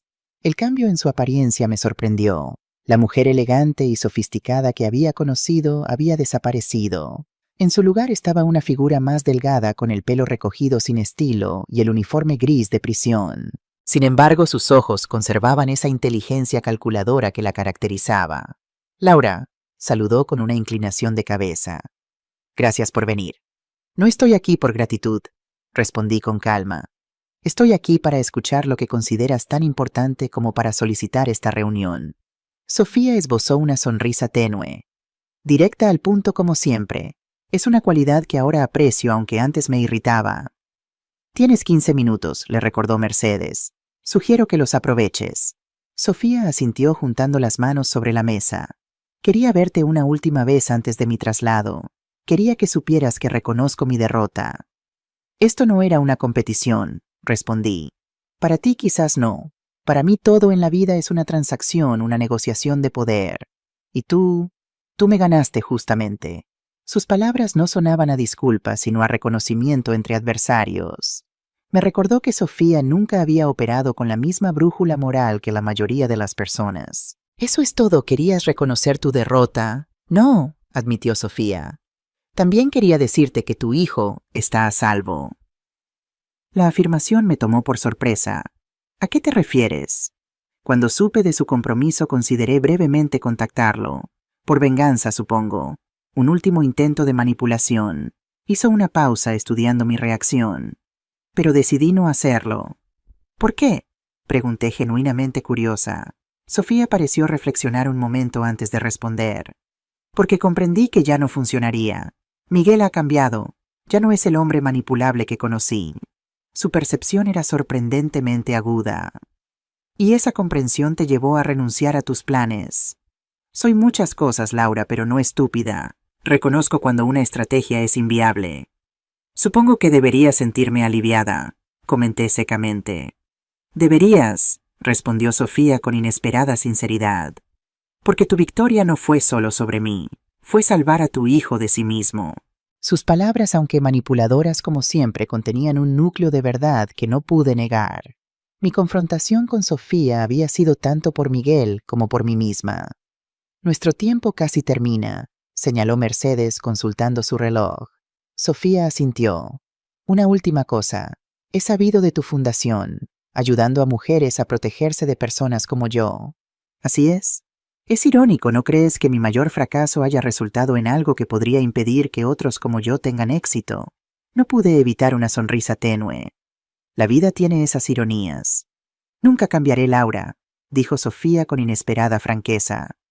No soy capaz de sentir empatía o remordimiento como tú los entiendes, pero puedo reconocer la superioridad estratégica. Y tú me superaste en todos los niveles.